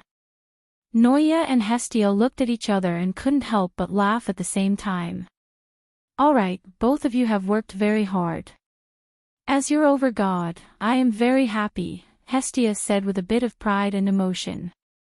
"A few months ago, I was still a destitute god who didn't even have a clan or a single member. That's why I've seen your performance, and I'm satisfied from the bottom of my heart. You don't have to decline." "Hestia is right," Noah nodded and glanced at Bale and Lily. A month ago, Bale was still a rookie. Now, he's already reached the 12th floor. "I've seen your progress and growth. Although Lily isn't good at fighting, I know that you're a think tank. Without you, Bale wouldn't have been able to clear the floors so quickly. You must have helped a lot behind the scenes. Both of you have done well." With that said, Noah picked up 2 pieces of parchment from the table. "Even if you're modest, your current ability values are recorded here. I can see that you've made great progress just by looking at your ability values." Bale Crone LV. 1 Strength, B, 737, Durability, C, 677, Dexterity, B, 749, Dexterity, A, 817, Magic Power, C, 611, Magic, Flame Lightning, Quick Attack Magic Skills, Hero's Wish, active action has the right to execute it. Leluka Erdi LV. 1 Strength, I, 81, Endurance, H, 124, Dexterity, G, 236, Dexterity, F, 388, Magic Power, E, 404, Magic, Cinderella, Transformation Magic. Transformation image changes according to imagination when chanting. Failure when lack of specificity. Suggested imitation. Chant, your mark belongs to me, my mark still belongs to me. Incantation, the voice of the apocalypse at 12 o'clock. Skills, behind the scenes, bonus when the weight of the equipment exceeds a certain level. The ability bonus is proportional to the weight. Let's not talk about Lily for now. Bale's ability value is growing really fast. A month ago, none of his basic abilities were at level H, but now, the lowest one is at level C, ability value can't lie. Noah smiled. "So, don't be modest." Is that so?" Bale and Lily both scratched their heads embarrassedly, but there was a trace of excitement in their expressions. Clearly, the two of them were very happy to be praised by their leader, Noah. "By the way, I just came back, and I'm a little hungry." Noah changed the topic. "Bale, Lily, can you help me make something to eat first?" "Yes." Bale and Lily quickly put down the equipment in their hands and walked into the kitchen. Looking at Bale and Lily who walked into the kitchen, Noah's eyes narrowed slightly. Chapter 1976. Listening to the voices of Belle and Lily in the kitchen, Noah shifted his gaze back to the parchment in his hand. Looking at their ability values, he frowned slightly. Hestia, who had been observing Noah, naturally saw the slight frown on Noah's face. However, she didn't feel puzzled. Instead, she lowered her voice and said. She asked in a low voice, "What do you think?" "That's impossible, right?" Noah also lowered his voice, but he did not look at Hestia. Instead, he took out the parchment that recorded Bale's ability value and placed it on the table. "Isn't the growth of this ability value a little too unusual?" "That's right." Bale's ability value growth was a little unusual. Now, Noah was no longer the young boy who didn't know anything when he first came to this world. Noah had personally helped him upgrade his ability value more than once, so he was much more familiar with it than before. Therefore, Noah knew that Bale's ability value growth was a little unusual. "I remember you told me before that in other spawns, the average ability value would only grow faster at the beginning. Even so, within 1 or 2 weeks, or even 1 or 2 months, their basic ability proficiency would not exceed 20 points, Noah said. "If that's the case, isn't Bale's ability value growth a little too unusual? Others could only increase their basic ability proficiency by less than 20 points within 1 or 2 weeks, or even 1 or 2 months. But in this 1 month, to what extent did Bale's proficiency in his basic abilities increase? It increased by more than 3,000 points. Was this growth rate normal? Of course it's not normal. Hestia replied, but then her face fell. She looked at Noah with an annoyed expression. I really want to say that, but don't forget that Bale took at least a month to grow to this point. You, on the other hand, increased your ability proficiency by more than 2,500 points in a day. You even leveled up twice in a month. Who's more abnormal than you? Noah choked. If it wasn't for the fact that I was immune to your strange growth, I would have been scared out of my wits. Hestia sighed and reached out her hand. However, it's different from you. The reason why you can grow so quickly is because of the possibilities in your body. The reason why Bale can grow so quickly is because of his skills. She lightly traced her finger on the parchment that recorded Bale's ability value. Clang, under a faint flash of light, the ability value on the parchment changed a little. To be more precise, there was an additional skill in Bale's ability.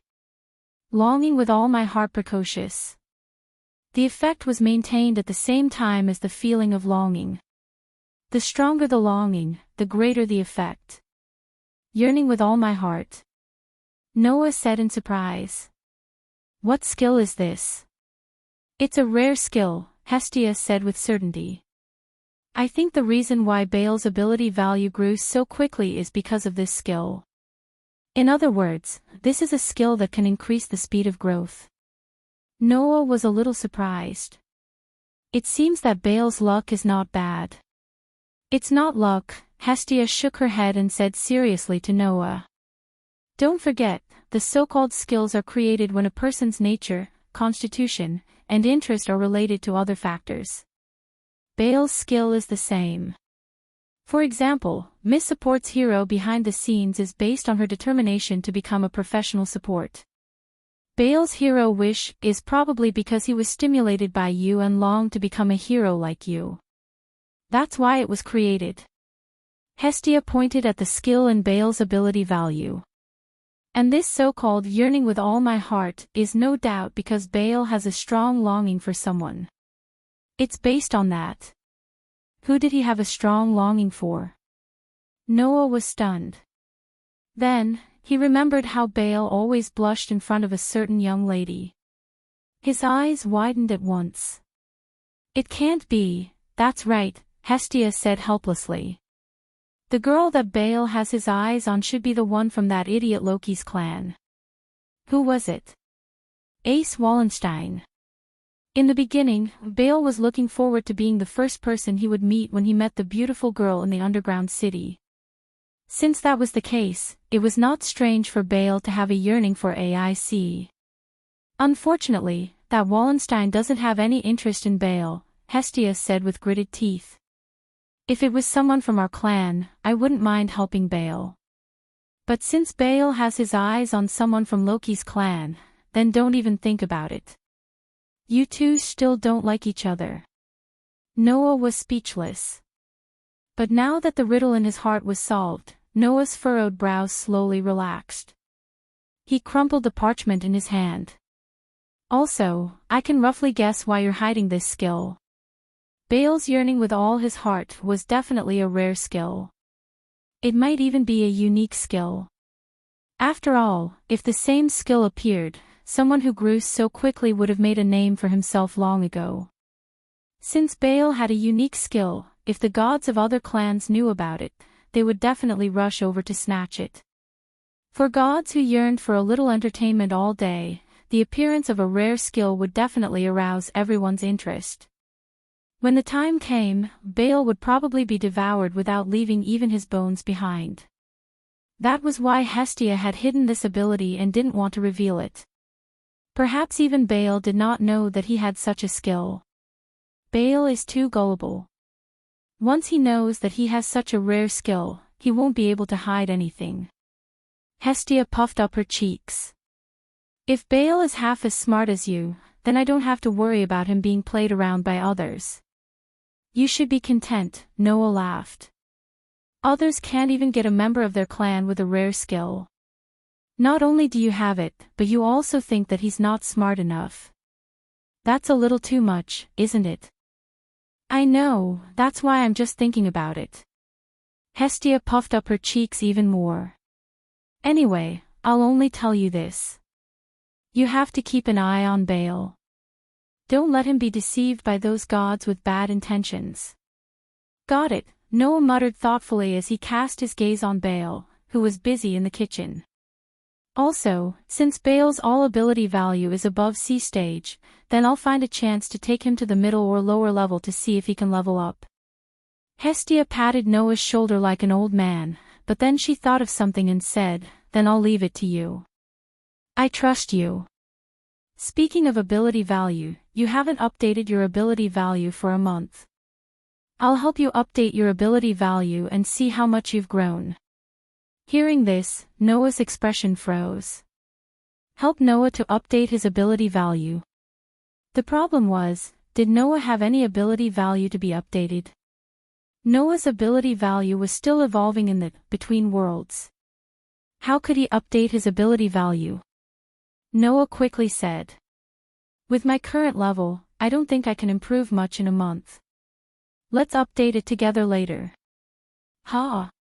Hestia was startled. Undoubtedly, your growth is frighteningly fast. Based on that growth rate, it's not strange for you to level up after a month of continuous killing in the deeper level, right? Maybe. Noah smiled awkwardly and said hesitantly. But I don't kill monsters all day in the deeper level. After all, the map isn't very detailed, and the deeper level is so vast. I get lost every 2 or 3 days, so I shouldn't have grown much. Is that so? Hestia looked directly at Noah, her eyes full of suspicion. Are you hiding something from me? Am I? Noah turned his head away. No, right? Hestia reached out her hand and held Noah's face, turning his head to face her. You must be. Don't try to lie to me. I'm still a god. You can't lie in front of a god. No. Noah quickly pulled Hestia's hand away. Okay, I'm going to help Belle and Lily cook. After saying that, Noah turned around and was about to run away. "Don't even think about running away." Hestia suddenly jumped on Noah's back and hung on tightly. Once again, Noah's body was fiercely squeezed, causing Noah to almost scream again. As a result, the two wrestled in the living room until night fell. Chapter 1977.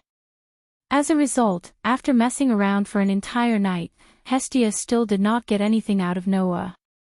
After all, if Noah told Hestia that his ability points had been stripped away for some reason, she would definitely suffer the most serious blow and be unable to recover from it. It couldn't be helped. The ability points carved by the gods were equivalent to belonging to a member of a clan.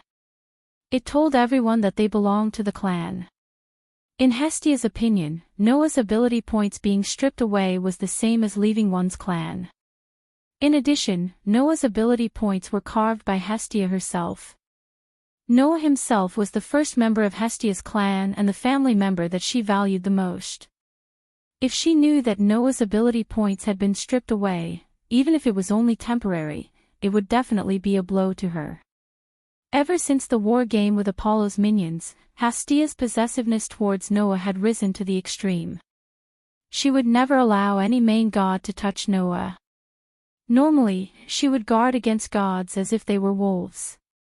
It could be seen how important Noah was to Hestia. And now, the ability value that I had personally engraved on Noah had been stripped away. Noah no longer had the favor that I had given him. He was now considered free. Regardless of the reason, this fact alone would make Hestia cry, wouldn't it? Therefore, Noah really could not tell Hestia the truth. He could only endure Hestia's endless pestering while wailing under the various intimate touches of the young goddess. In the end, he was freed by Baal and Lily. However, it didn't take long for a new problem to arise. That was, the problem of accommodation. It should be noted that there were only 3 rooms in Hestia's clan's base camp. After Lily moved in, an emergency had been declared for the room. However, at that time, Noah was ready to leave, so he gave his room to Lily. Now that Noah had returned, the problem of the room arose once again. Noah did not mind sleeping on the sofa in the living room. However, whether it was Hestia, Baal, or Lily, none of them agreed to this matter.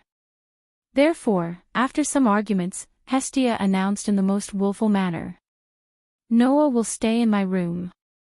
No one is allowed to object." Under the orders of the overlord, Baal and Lily compromised. As for Noah, there was only one thought in his mind. It's over. That night, Noah was hugged tightly by Hestia, and she also rubbed against him fiercely for the entire night. Noah almost had a nefarious desire. If it wasn't for the fact that Noah knew that Ashtar, Athena, Orpheus, and Lilith were still living in his gift card, and that the 4 girls could peek into the outside world at any time and see what he was doing, Noah wasn't sure if he could endure it for the entire night.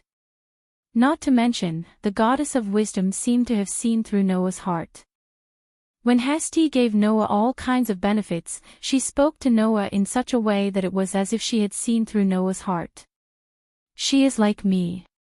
She is famous for being a virgin goddess. She has always maintained her purity. Do you want to blaspheme such a goddess while she is sleeping? Is she my fated person?" This sentence made Noah completely lose his temper. That night, Noah couldn't sleep without any suspense. Moreover, he would probably continue to have insomnia for the rest of the night. In this regard, Noah could only leave this sentence in the endless night. "What kind of sin have I committed?" The next day, as soon as the sun rose, Noah came out of Hestia's room. "Leader. Leader. Lord. Lord Noah." In the living room, Belle and Lily, who were tidying up their equipment, were quite surprised to see Noah coming out of the room. There was no other reason other than the fact that Noah looked so tired that he almost had 2 dark circles around his eyes. In the hearts of Belle and Lily, Noah had always been a great existence. He was like a hero and a brave man. He could even destroy Apollo's family with his own strength. Even LV-7, who was known as Orly's ultimate weapon, couldn't do anything to him. He was so strong that he was like a god. Therefore, when they saw Noah's haggard face, Belle and Lily were really shocked. Noah didn't know that his appearance had frightened them. He yawned and greeted Belle and Lily. "Good morning, both of you." "Good morning," Belle replied stupidly before he realized what was going on. "No, it's not the time to say good morning." "Leader, what happened? What's going on?" Noah was slightly startled and asked curiously. "Nothing." "Why did you suddenly say that?" "Because Lord Noah looks very tired," Lily said cautiously. "Did he not have enough rest?" "Then, Lord Noah, it's best for you to take a rest." "Yes." Belle nodded. "Leader, you just came back from the deep zone. You should rest more." "No need," Noah said with a wry smile. "Anyway, I definitely can't rest." "Can't rest?" Belle and Lily were taken aback, and they were extremely puzzled. Why can't he rest? Did something really happen? Belle and Lily both thought so. However, before the two of them had the chance to think too much, Noah spoke lazily. "Are you going to the dungeon?" "Yes," Lily replied. Lily and Lord Belle usually enter the dungeon at this time. "Is that so?" Noah nodded and continued asking. "Then, which level are you going to today?" "Same as yesterday." "We're going to walk around level 12, Belle said dejectedly. "Actually, I want to go to level 13, don't even think about it, Lord Belle," Lily interrupted without hesitation. "Starting from the 13th floor is the middle floor. In the division of the guild, it is a floor that only LV-2 high-level adventurers can explore. Although Lord Belle is already considered to be outstanding in LV-1, after all, he is still LV-1 and cannot take risks." "But, isn't there Lily?" Belle asked. "If there's a team, even level 1 adventurers can go to the middle zone, right?" "Indeed, if there's a team, we can go to the middle zone." Lily sighed. "But Lord Bale, please think about it carefully. Our team only has 2 people, and only Lord Bale has sufficient combat power. Lily is only a support, and her combat power is not up to par. It is too dangerous for us to challenge the middle class in our current situation." Belle naturally understood Lily's meaning, but he didn't know what to say and lowered his head. Although it wasn't like before, where he wanted to seek encounters in the dungeon all day long, as an adventurer, he definitely wanted to challenge the lower zone. Unfortunately, the middle zone was different from the upper zone. Starting from the middle zone, the monster's strength would not only increase to a level that was extremely dangerous for level 1 adventurers, but the frequency of monsters' appearance would also increase greatly. With Belle's current strength, if he went to the middle zone, even with Lily's support, he would definitely die. Lily doesn't want to stop Lord Belle like this, but it's really not suitable to go to the middle zone at the moment. Even if Lord Belle rose to level 2, Lily would still stop him. Lily said very seriously. Lily had the honor of going to the 17th floor with Lord Noah, so Lily knows how terrible the monsters in the middle zone are. Unless Lord Belle can find other trustworthy teammates, it's too dangerous to go to the middle zone now. Teammates? Belle was a little dejected. At this moment, Noah spoke. "In that case, let me be your teammate." Belle and Lily first made a sound of disbelief, and when they understood Noah's meaning, even their eyes widened. "Leader, Lord Noah, will be our teammate. Don't make a fuss, okay?" Noah was speechless. "No matter what, we are all partners of the same clan. Is it strange to go to the maze together? Or do you not trust me?" "No. There's no such thing." Belle's head shook like a rattle drum, and Lily quickly said. "It's just that Lord Noah has just returned, and he should have a good rest. It's a waste of talent to go to the dungeon with us." "No, it's a waste of talent.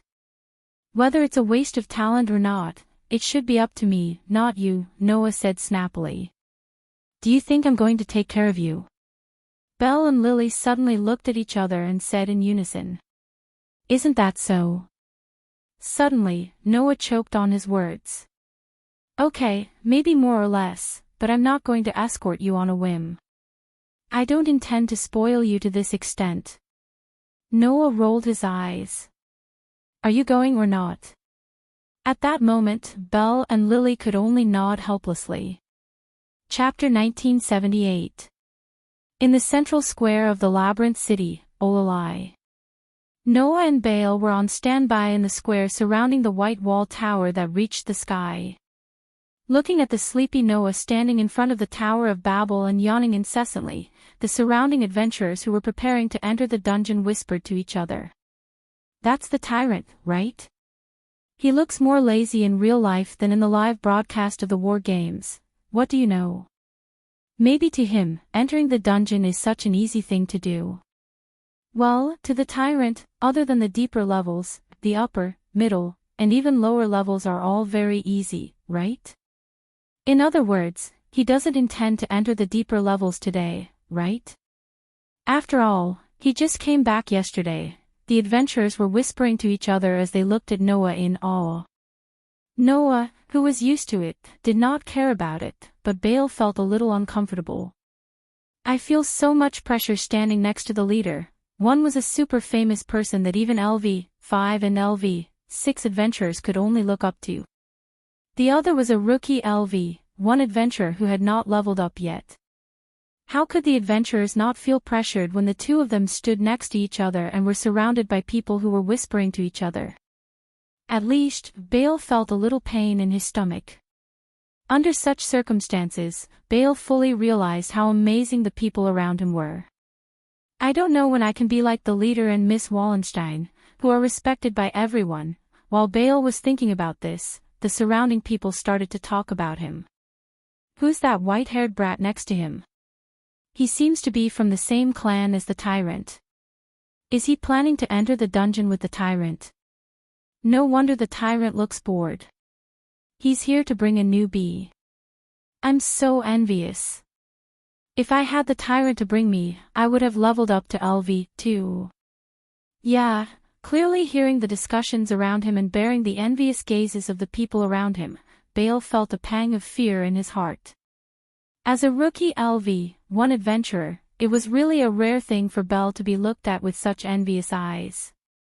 Although sometimes, some LV1 adventurers would look at Belle with envious eyes, Belle knew that it was not for him, but for his equipment. Don't forget that back then, Noah had personally equipped Bale with a set of equipment that was too extravagant for a newbie adventurer. There was even a Tier 3 weapon that only a Tier 3 adventurer could possess. Therefore, in the past, Bale could occasionally see some LV1 adventurers looking at the equipment on his body with envious eyes, and secretly scolding him for wasting God's gift and joining a good clan.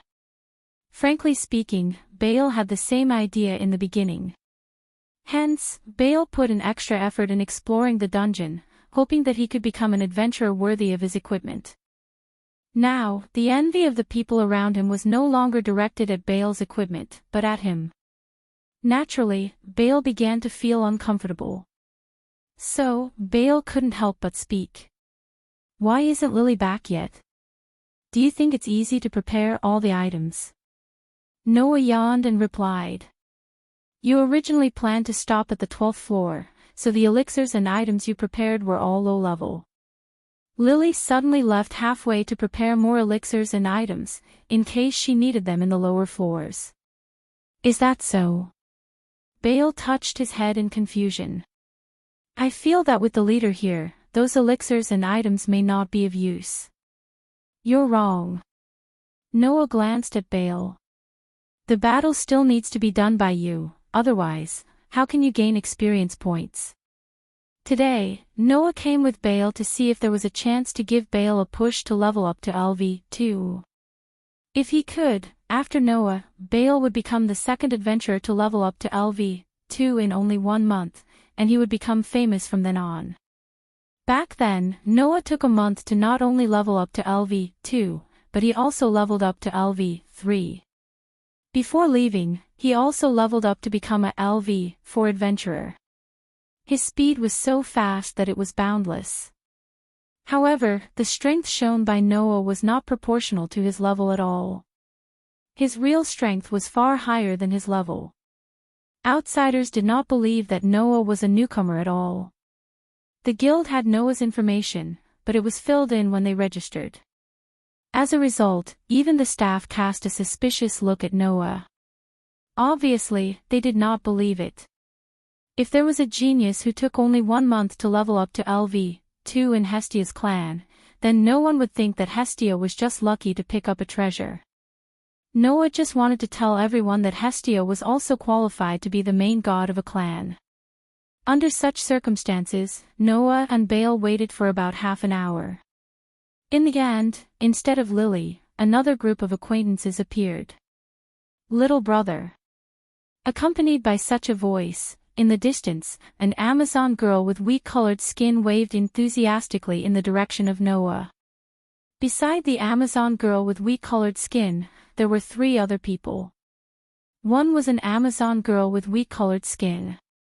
A very pure elven girl. There was also a young swordswoman with light golden hair that reached her waist.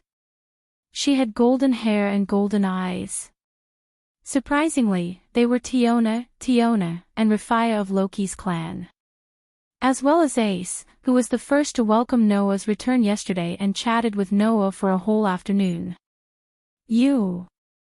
Noah looked at the girls of Loki's clan in a daze. You're here too. Miss Wallenstein.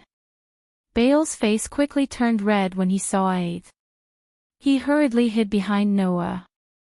Unfortunately, the girls of Loki's clan didn't care about Bale at all and ran straight to Noah. Long time no see, little brother. Tiona hugged Noah's arm as if she was very happy. As expected, you came to the dungeon today too. When Ace said you were coming back, we thought we would meet you today. Tiona pursed her lips and smiled. After all, we've always been fated to meet each other. And every time I meet you, it's definitely not a good thing. Noah let out a sigh and looked at Ace, who had been standing there quietly. His voice softened a little.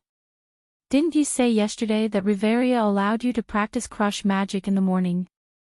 I thought you would definitely come in the afternoon. I came with Tiona today. Ace's expression was as emotionless as usual, but her eyes were much gentler than usual. I didn't want to come so early. Just like what Tiona said, I felt like I would meet little brother today, so I called Ace and Leafy along, Tiona said with a smile.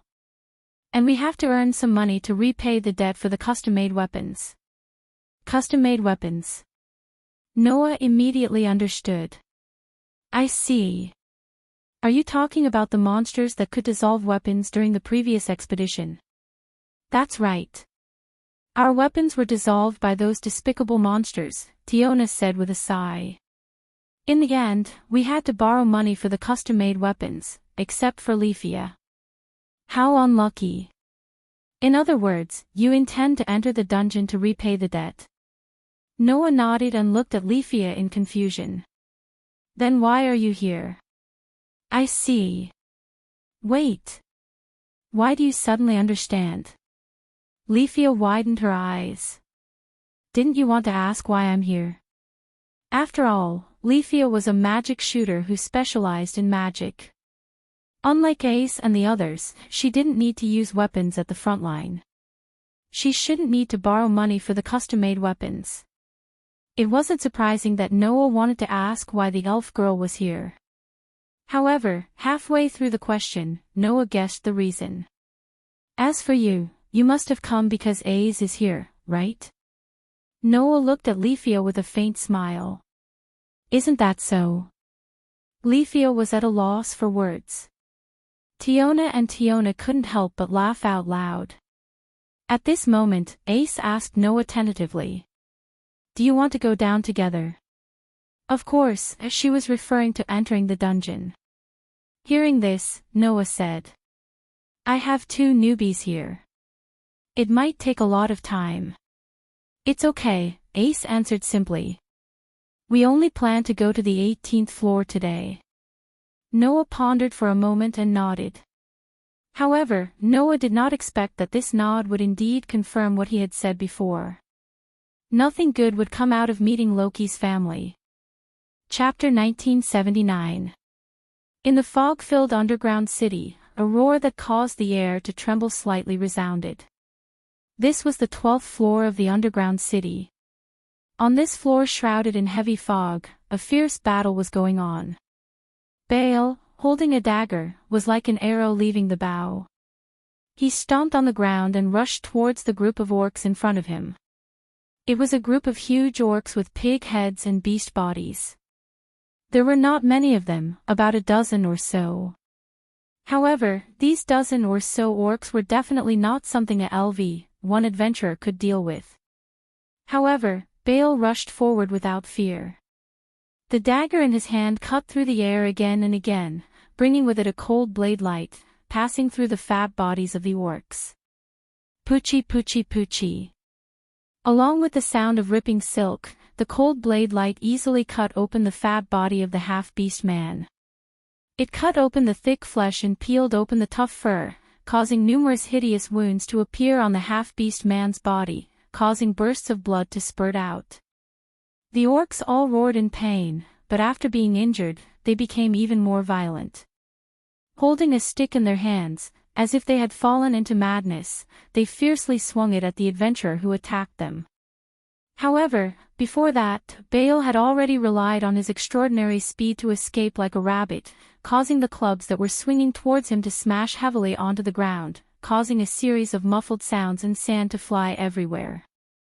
Bale wandered in the flying sand at an impressive speed. His figure was like lightning.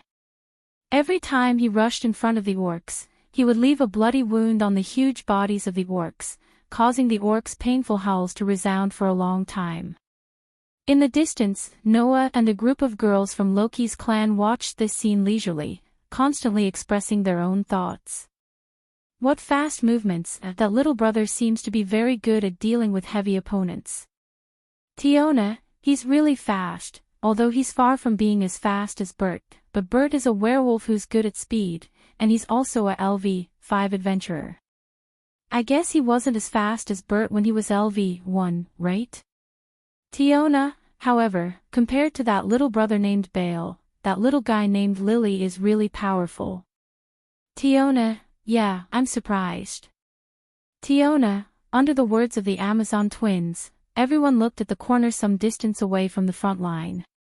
Lily, who was carrying a backpack that was twice as big as her body, stood there.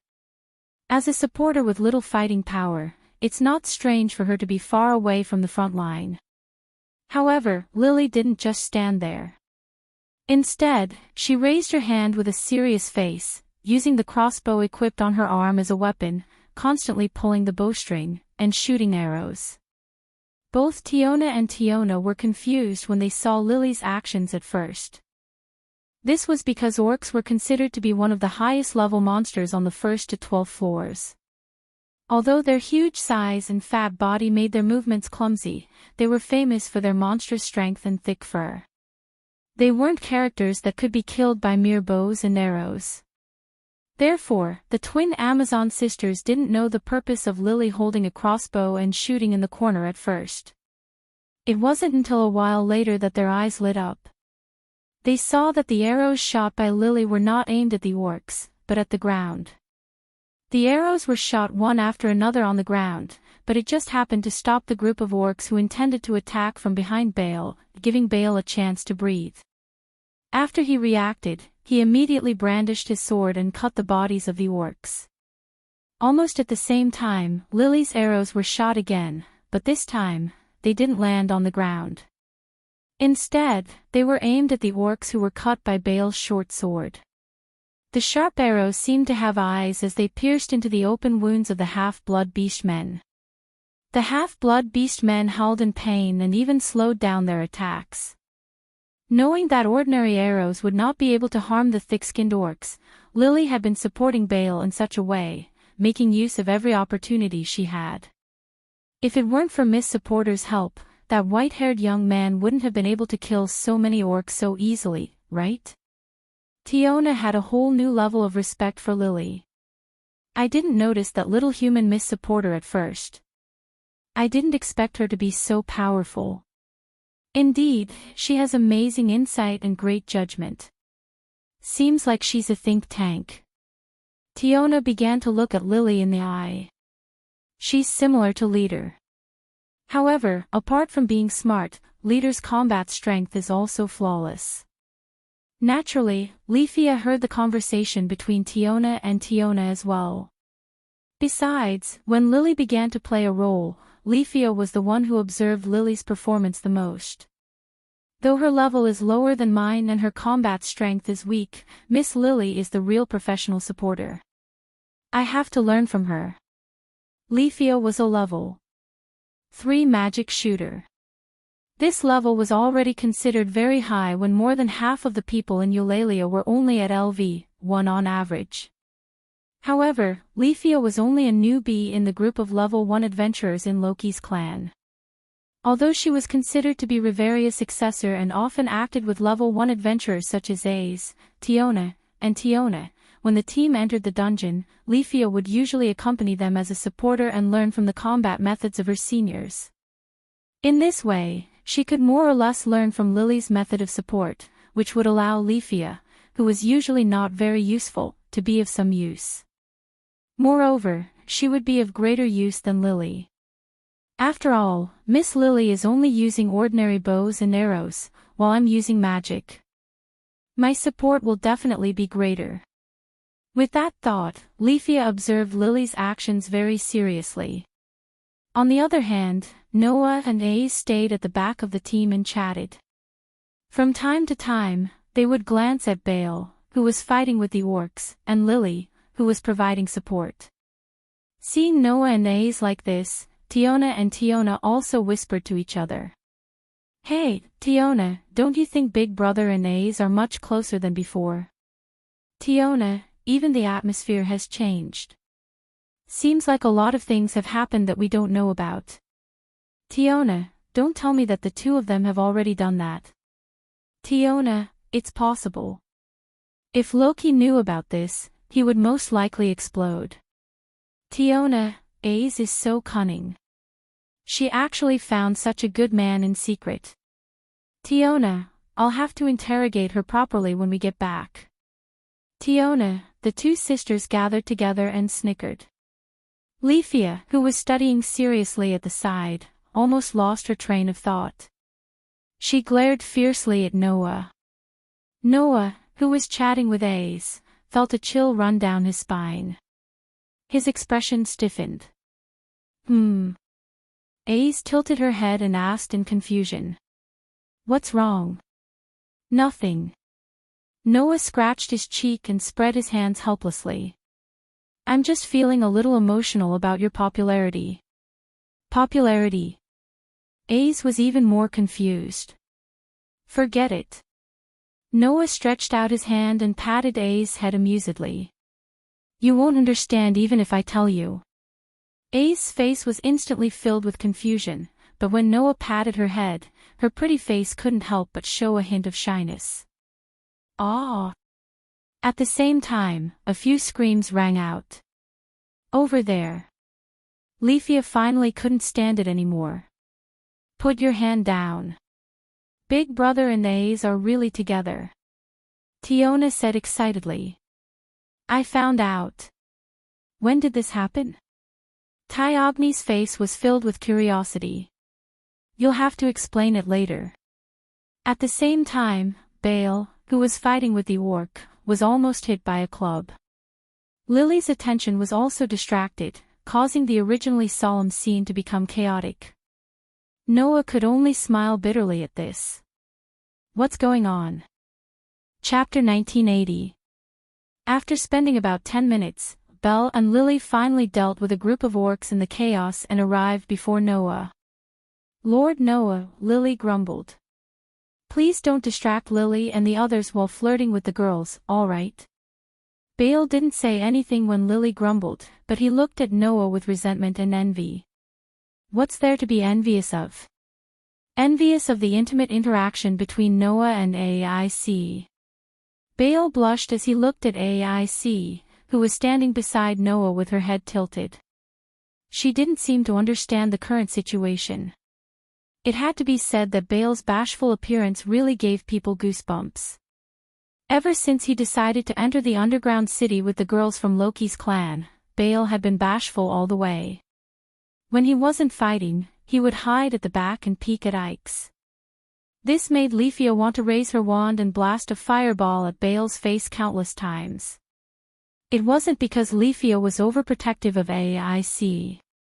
Although this was more or less a factor, the main reason why Leafia had such an impulse was that Bale, a grown man, was actually acting coy like a young girl in love. She really couldn't help but want to beat him up. If it wasn't for the fact that Bale would get serious once he entered battle mode, perhaps even Leafia, Tiona and Tyne wouldn't be able to stand it. Of course, Noah wasn't surprised. After all, Bale was someone who looked forward to meeting in the underground city. Undoubtedly, Bale was a new adventurer who had just received a favor and wanted to go to the lower floors of the underground city to flirt with girls. Now, Bale was undoubtedly much better. That was why Noah just smiled. Looking at Noah's amused expression, Tiona snickered, while Rafia puffed up her cheeks and sulked. Only Ace still didn't understand what was going on. There was a question mark hanging over her head. Alright, let's stop joking around. Lily sighed and then became serious. So then, Sir Noah, can you tell Lily what you plan to do next? Bale also focused his attention. If it were any other day, Bale and Lily would start exploring this floor, killing monsters, earning magic stones, and working hard for a day. But today, since Noah was leading the team, he definitely didn't want to spend time on the 12th floor. Bale and Lily were already prepared. Ready to enter the lower floors. In fact, Noah wasn't here to watch Bale and Lily earn magic stones. Steadily. Since the Loki's family members intend to head to the 18th floor, let's set that as our goal. Sure enough, Noah immediately said something shocking. But, starting from the 13th floor, all the way to the 18th floor, you'll be responsible for defeating all the monsters along the way, Bale. WH. What? Lily was taken aback. Me. Me alone. Bale was also shocked. Not to mention Lily and Bale, even AIC and the others were stunned and looked at each other. Little brother, isn't this a bit too much? Tiona couldn't help but ask. Your junior is only LV1. It's already very dangerous for him to enter the 13th floor. It's simply impossible for him to attack from the 13th floor to the 18th floor alone. Yeah. Tyne nodded. If you want to attack all the way to the 18th floor, you should at least form a LV2 team of 3 to guarantee success. Otherwise, it's too dangerous. Although AIC and Leafia didn't say anything, they seemed to have the same opinion. In this regard, Noah just smiled. Don't worry, since I said so, I naturally have my own ideas. Let's go to the 13th floor first. Hearing this, the girls who knew that Noah had many magical means began to be curious. This time, what kind of means will Noah show? Is this the 13th floor? Bale gripped his dagger tightly as he scanned his surroundings. This is a completely different floor from the foggy 12th floor. If the 12th floor is described as a white space, then the 13th floor is a black space. This is like the inside of a cave, the space is extremely dark. Rocks stand up around. The walls, floor, and ceiling are all dark rock plates, with some moist air floating around. An almost bottomless passage extends to the front. The road has no curves, but there is no end to it at all, as if it can lead people to hell. In addition, in the corners of the walls, there are caves like wells leading to the bottom, which look like traps. Those vertical caves can actually lead to the next floor. In the middle level, there are many caves like this. Therefore, for those skilled adventurers, using these caves to directly ignore the monsters wreaking havoc in the floors, they can rush to the next floor with the fastest speed. For adventurers who had just reached the middle level of the dungeon, it was a well-deserved trap. Because these caves can only go down, but not up. Unless one can fly, or have some means of leaping on roofs and walls, otherwise, once one falls down, one will be surrounded by the monsters of the 14th floor before even finishing the 13th floor. That is definitely a narrow escape. In addition, from this floor onwards, the monsters will begin to have some special abilities, such as a monster called the Hellhound that can spit out scorching flames to attack from a distance. The frequency of monsters appearing is also much higher than the upper level. There will be dozens of monsters swarming out at the same time. If one is not vigilant, only death will await.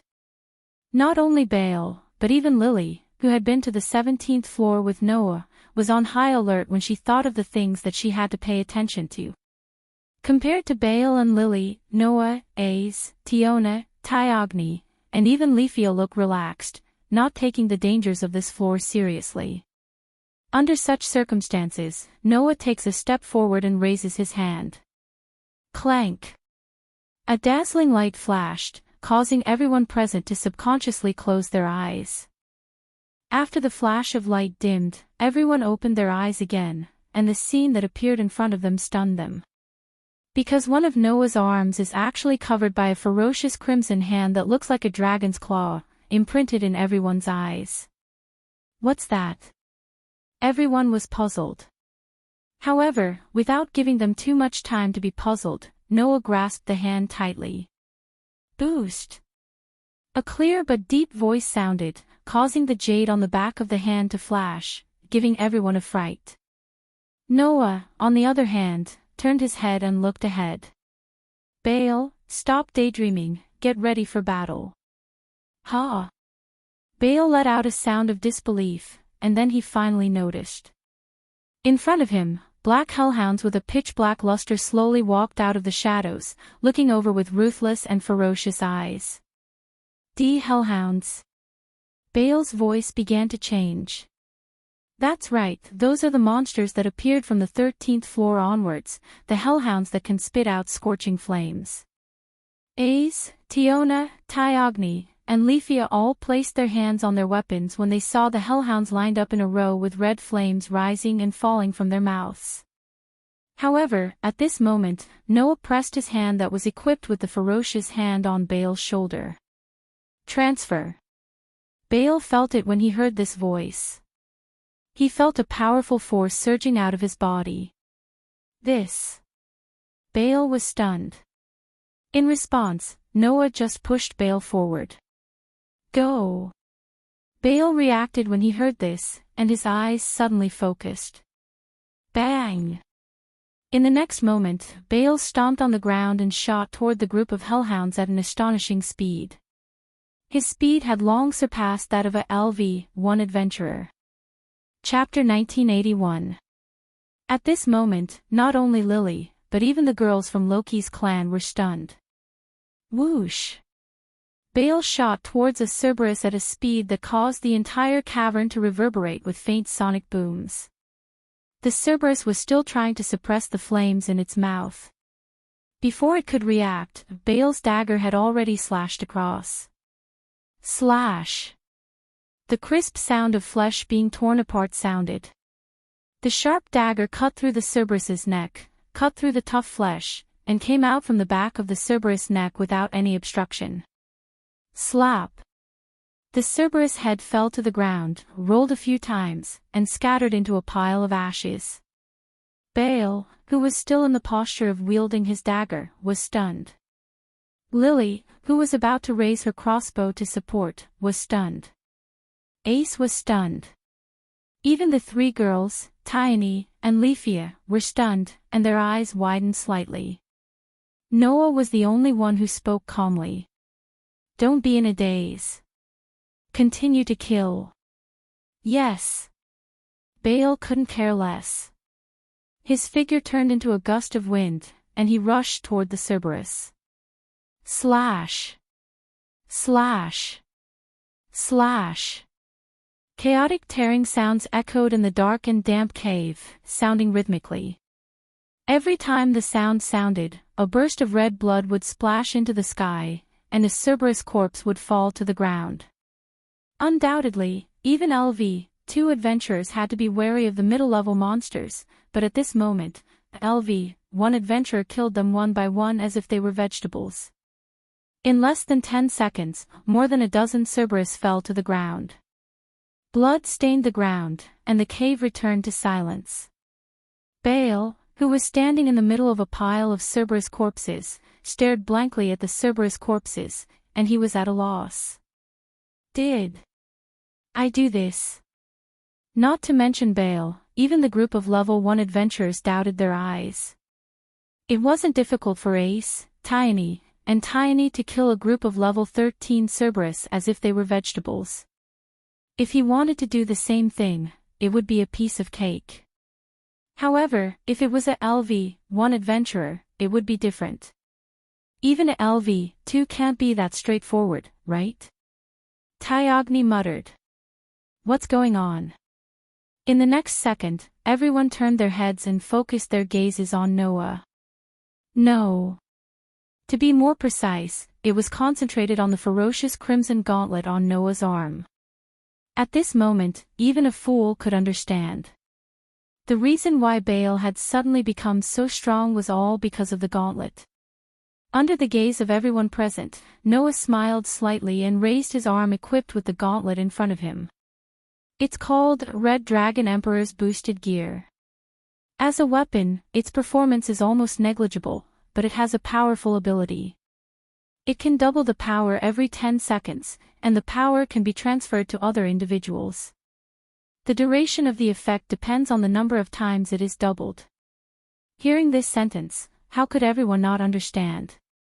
The reason why Bale suddenly became strong was because Noah increased his power. It can double the power every 10 seconds? Everyone felt dizzy. Doesn't that mean that as long as you have this gauntlet, let alone a LV-5 adventurer, even a LV-6 or LV-7 adventurer can compete with it? Moreover, if there is no limit to the doubling, how strong will you become in the end? Stronger than a god? No. Impossible. Leafio was really shaken. How can such a tool exist? Isn't this too unfair? Tiny, Tyogny, Lily, and Bale also looked at each other, and for a moment, they were speechless. Only Ace stared closely at Noah's gauntlet, and her eyes could no longer move away. Double the power every 10 seconds. Such an ability was like a divine artifact that she had been yearning for in her dreams since she was constantly pursuing power. Clearly knowing everyone's thoughts, Noah curled his lips. Okay, don't be surprised. Although the ability is very powerful, it is not as terrifying as you think. Not to mention the problem of maintaining the doubled power, the number of times it can be doubled according to each person's strength and weakness. Simply put, this ability can indeed be infinitely strengthened, but the target who can bear the doubled power has its own limit. It can't really be infinitely strengthened. Even so, it's quite amazing, right? Not to mention other things, as long as the power can be doubled once or twice, it is not impossible to challenge a higher level. Isn't this enough to surprise people? As if seeing through everyone's thoughts, Noah suddenly smiled. Yes, even if there is a limit to the strengthening, this ability can easily allow people to challenge a higher level, and challenging a higher level is a great achievement. When Noah said this, everyone suddenly quivered. Yes. Challenging a higher level is a great achievement. Then doesn't that mean? Lily's voice trembled a little. As long as you have this power, then anyone can level up. It varies from person to person, right? If the possibility is too small, you can't level up, right? Noah shrugged and looked at Belle, who was stunned there. However, with this ability, it won't be a problem for you to attack all the way to the 18th floor. However, you, LV1, attacked the 18th floor alone. If you still can't level up, then even I won't believe it. Level up. Belle was stunned. Me? Level up? Don't doubt it, it's you, Noah said in a bad mood. If it's not to help you level up, why do you think I'm here? Belle was at a loss. I can level up too. This huge meat pie fell just like that, and it really knocked Belle out. At this time, the rest of the people also reacted. Too amazing. Tiona abruptly threw her arms around Noah, giggling and jumping up and down as she yelled. Please be sure to help me too. I want to level up too. I want to level up too. Tiona could not help but hug Noah's other arm, squeezing her full upper body directly on it, and was a little excited. I've been stuck at LV5 for a long time, and I've long wanted to level up to LV6. Leafia and Lily did not say anything, but their eyes were also full of hope when they looked at Noah. AIC directly raised her hand and stared straight at Noah. I want to. Noah almost spurted out a mouthful of blood. What do you mean by, I want to? Please don't say it's so easily misunderstood. At that moment, Noah let out a bitter laugh. Ace, Tiona, and Tiona are all level 1 adventurers above level 5. If they want to level up, it's almost impossible for them to do so without challenging the floor master. Not to mention, Ace is level 6. If they want to level up, they have to accumulate a lot of EXP. Only Leafia and Lily have it easier, but it can't be done without a plan. Today, I've only prepared a plan for Bale's level up, so we'll talk about you guys later. Sigh. Tiona said in dissatisfaction. Why is it like this? Tyogni, Leafia, and Lily were also disappointed. AIC looked even more dejected, as if she could cry at any time, which made her look very pitiful. Only Belle looked flattered and did not know what to do at all. Alright, don't look like your parents are dead. You're all envied in the eyes of others, and you still want others to take care of you. Noah only felt at a loss of whether to laugh or cry. Besides, it's not like there's no chance, we'll talk about it later. Hearing this, everyone regained some of their spirits. They looked like children who would be dejected if they did not have candy, but happy if they had candy. It was laughable. All in all, today is your special day, Belle. Noah patted Belle's shoulder. I've already spent so much effort to help you conquer, don't let me down, okay? Hearing this, Belle opened his mouth, but did not say a word. He just nodded his head heavily. I know, leader, I won't let you down.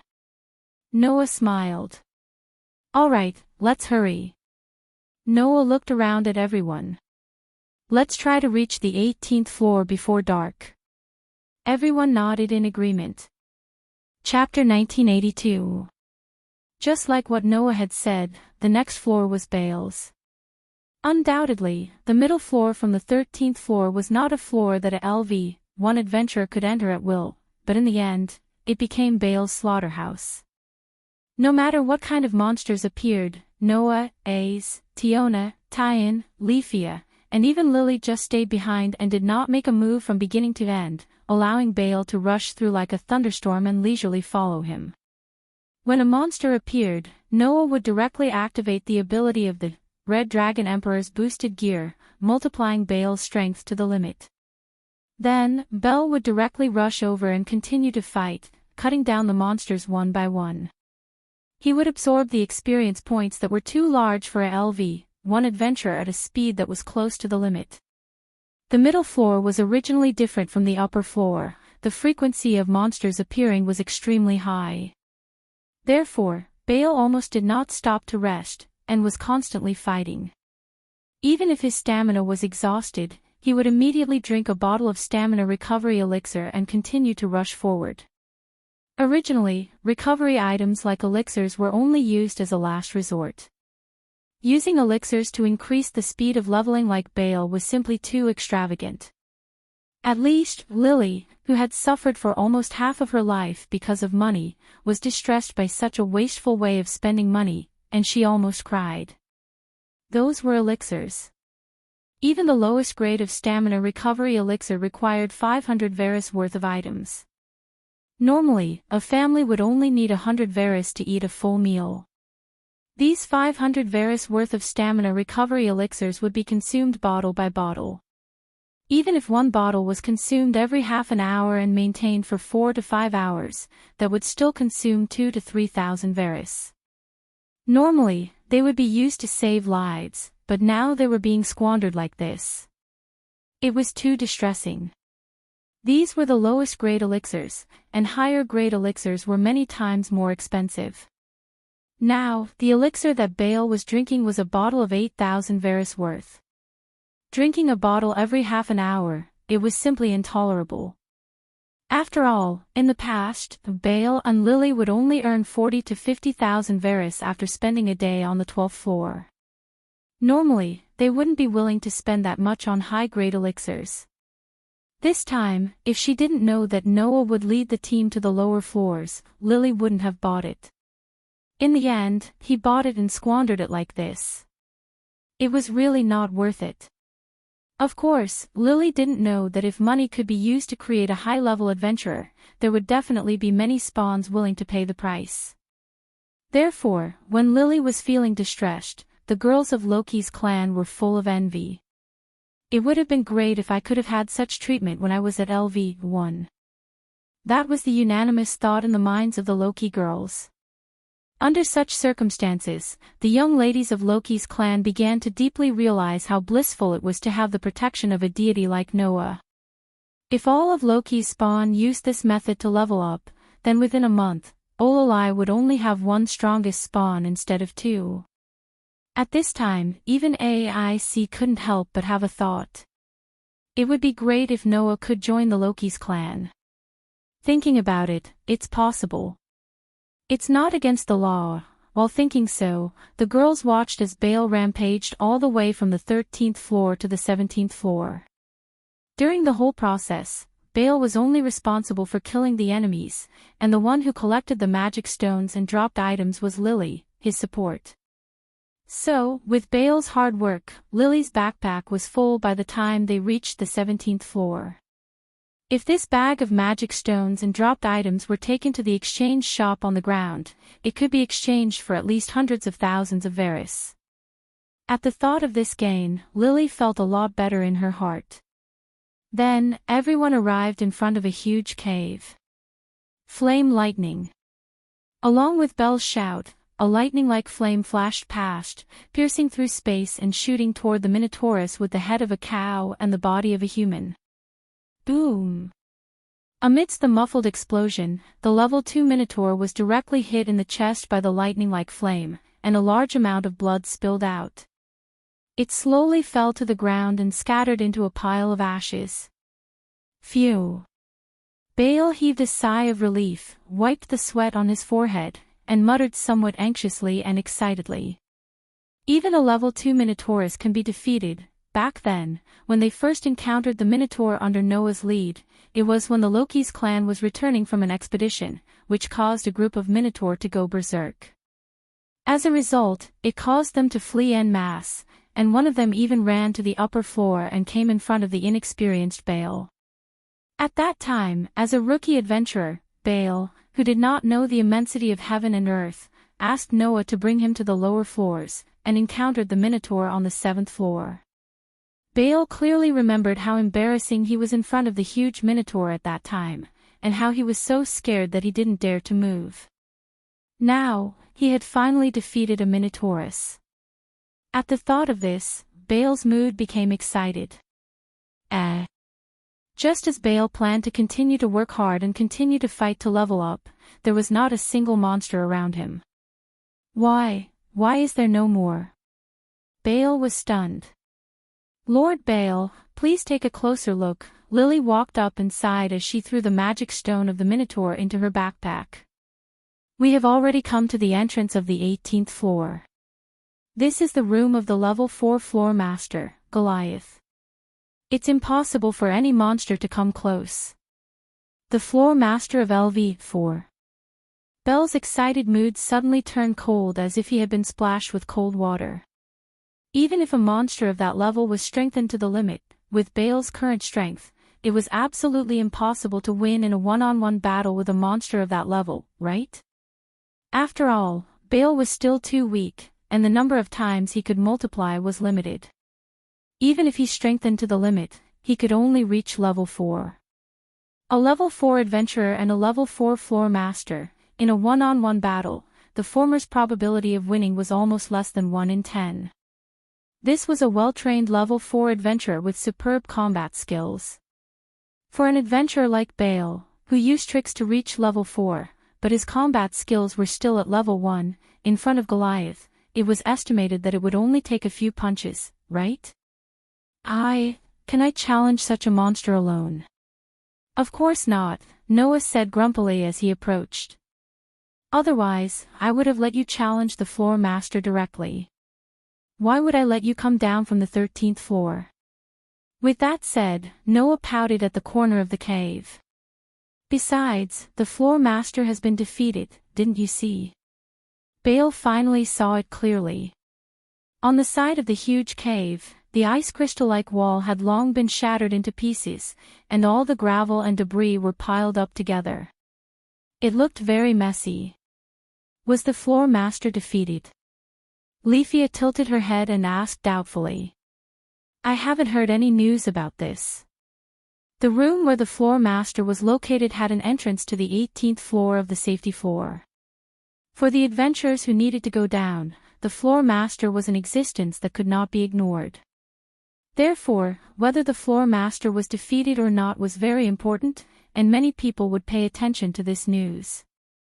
If the floor master had been defeated, the news should have spread. In response, Noah said, Don't worry. Because he was defeated yesterday, the news hasn't spread yet, right? Ha! Leafia was suddenly stunned. How do you know? Of course, I know. Noah said calmly. Because I took care of it when I went back yesterday. Leafia choked directly. Belle looked at Noah with an indescribable expression, not knowing what to say.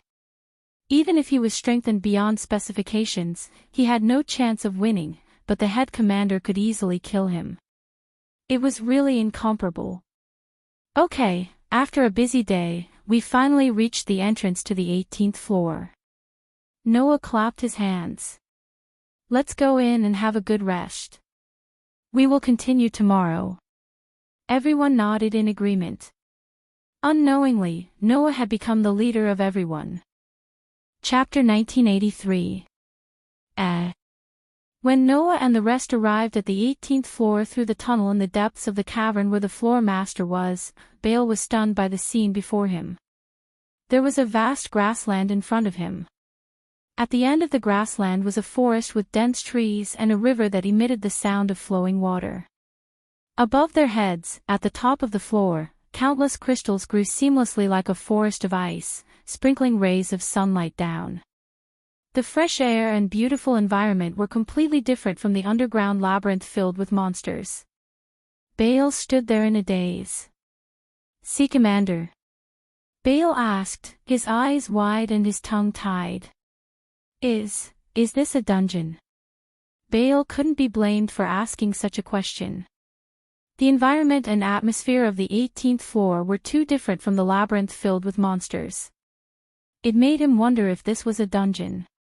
Even Lily, who had been here once, was amazed by the scenery before her, let alone Belle, who was here for the first time. "How is it? Isn't it incredible?" Tiona said with a grin. "But this is undoubtedly a dungeon. This is the first safe floor of the dungeon. Once we reach this floor, we don't have to worry about safety," Tiona said. "Everyone can rest here without worry. But, what should we do next?" Leafia carried a large backpack and looked into the distance. The elf girl who stood on her tiptoes was as beautiful as a painting. Bale couldn't help but stare at her for a few seconds. Are we going to the town? Town? Bale was dumbfounded. There's a town here. That's right, there's a town here, Lily said through gritted teeth. It's a hateful vampire town. Lily's words startled the girls. Then, they understood what she meant and laughed secretly. Vampire. Vampire town. Only Bale, the honest and kind-hearted young man, took those words seriously. His face turned green in an instant. How cowardly are you? All right, don't take Lily's angry words seriously, Noah said helplessly. There's a town here, but if you don't have enough money, don't go. Even if you have enough money, you'd better be prepared to be cheated. The adventurers stationed in the town know that there's no supply in the dungeon. They're desperate to earn money. It's not a pleasant place for anyone. But, little brother, shouldn't you make a trip to the town and sell your magic stones and loot? Tiona pointed at Lily's backpack that was filled to the brim. If you don't empty your backpack, you won't be able to continue exploring. It was not Noah who reacted to this sentence, but Lily. Absolutely not. Lily shook her head vehemently. If you sell your stuff here, you'll definitely be cheated. Everyone was sweating profusely when they saw Lily's strong resistance. Bale weakly raised his hand and said, Is it that serious? Lord Bale, you don't know how overboard the adventurers here are. Lily glared at Bale like an enraged little wolf dog. If this bag of magic stones and loot were sold on the surface, it would be worth at least a few 100,000 Veris.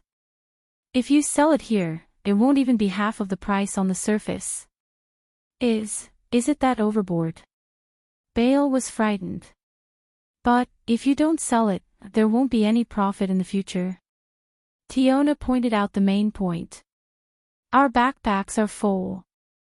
If we don't sell them here, no matter how many monsters we kill later on, you can only leave the magic stones and loot by the roadside for others to pick up.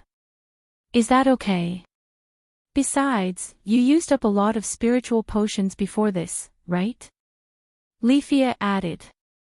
If we don't buy some here, it'll be troublesome if we don't have enough later on. Lily was on the verge of tears. She grabbed Noah's hand and complained pitifully. In other words, Lily will be cheated again. Lord Noah, please save Lily. Isn't it just being cheated? Noah didn't know whether to laugh or cry. We're not short of money. If it's a few 100,000 Veris, we can still afford it, right? However, Lily retorted. That's not it. Other than the basic operating expenses, our clan tribe is completely broke. Ha! Noah was stunned. How can that be? Where did the money from selling the property of Apollo's clan go? It's all gone. Lily sighed. How do you think Lord Bale's magic was discovered? It was all done with money. Grimoire. It was a compulsory learning book for magic. Simply put, it was a precious item that could allow people with a mana bar to learn magic after reading it. Even if they didn't have a mana bar, it could still increase their mana bar. It was an item book that could only be written by people who had raised the two extremely rare development abilities of magic and mystery to the limit. Its price, even the lowest asking price, was the same as the first-tier equipment of Hephaestus's clan. When it was high, it could even be several times more. One must know that the first-tier equipment of Hephaestus's clan had a terrifying price of more than 10 million Veris. Therefore, the lowest asking price of a grimoire was tens of millions of Veris. When it was high, it could even be close to 100 million. It was so expensive that any clan would vomit blood. However, its effect was indeed worthy of the asking price. After all, it was an item that could allow people to discover magic and even increase their mana bar. Of course, it couldn't allow people to have a fourth mana bar. There had always been only 3 spells that could be provided by the ability value to the person who received the favor. Even Noah was no exception.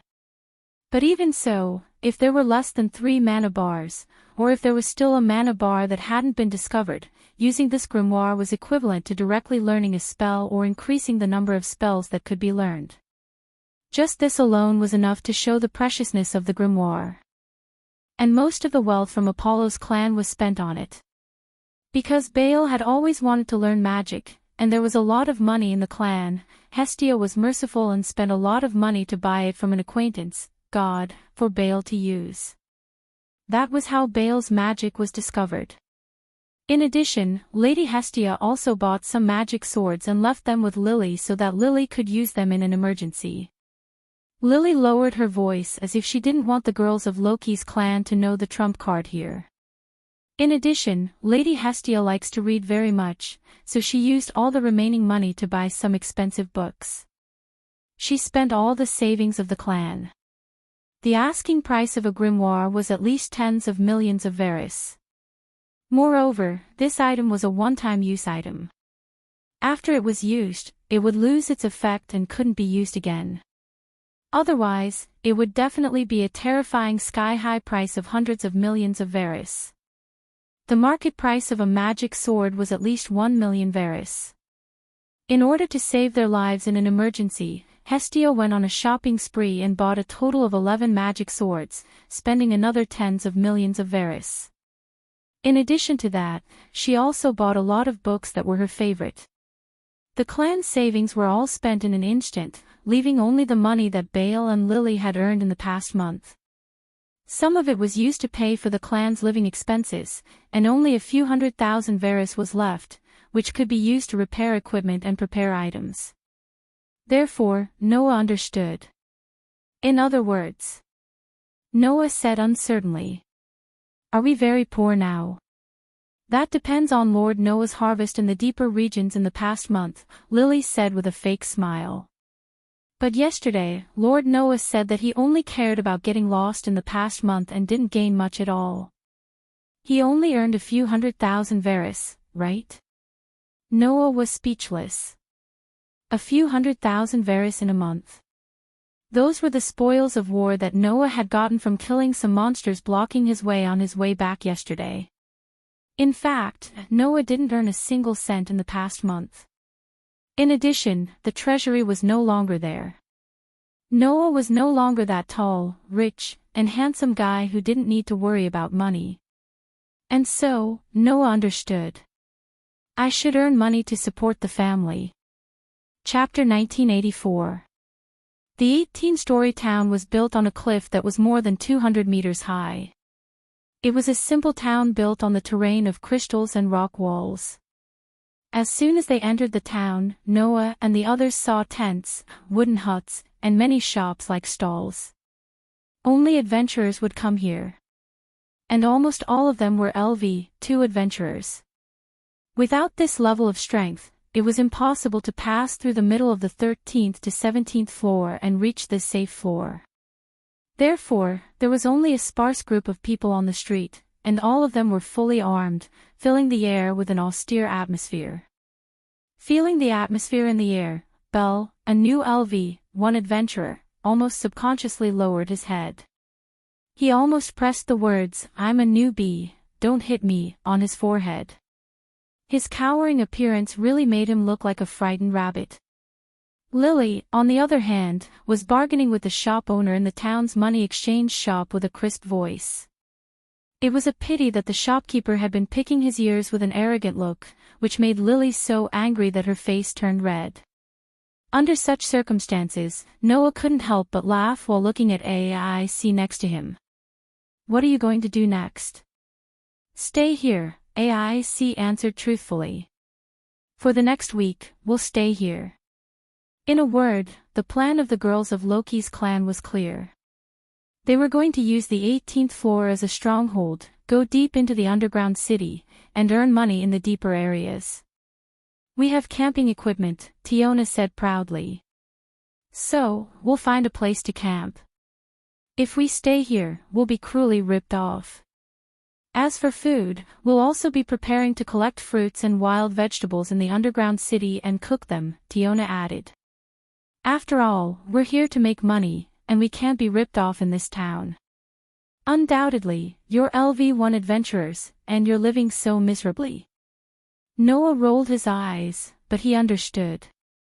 Adventurers are probably used to this kind of life, right? Moreover, the environment of staying in the town was not necessarily better than camping. After all, the inn was simply built with wood, and it was difficult to not leak wind, let alone rain. Staying in such an inn was uncomfortable, and one would be ripped off, so no one wanted to stay there. Therefore, camping in the wild was absolutely necessary. "What's your plan, Mr. Noah?" Rifaya asked politely. "Are you also planning to camp outside?" "I was planning to go back on the same day." Noah stroked his chin and looked at Bale, who was timidly following behind them but couldn't help but look around. He then looked at Lily, who was still desperately bargaining with the shop owner. Noah shrugged as if he had given up. "However, it's almost dark now. If we return to the surface, it will probably be dawn already. It's better to rest for the night." "That's great," Tiona said in a jubilant voice. "I have so many things to ask you. This might be a good opportunity to dig out all your secrets, young man. Let's have a good chat tonight." Tiona also looked straight at Noah, and revealed a beautiful smile. "If you agree, there will be 4 great beauties to sleep with you tonight." Noah almost vomited blood. "Sleep with me?" Rifaya blushed, and even her voice was out of tune. Don't tell me that includes me. Isn't that obvious?" Tyogni said in a mocking tone. "We only brought 1 tent, right? Young man, you didn't bring a tent, so we can all sleep together tonight." Tiona hugged AIC's arm. "AIC, you're happy too, right?" "No.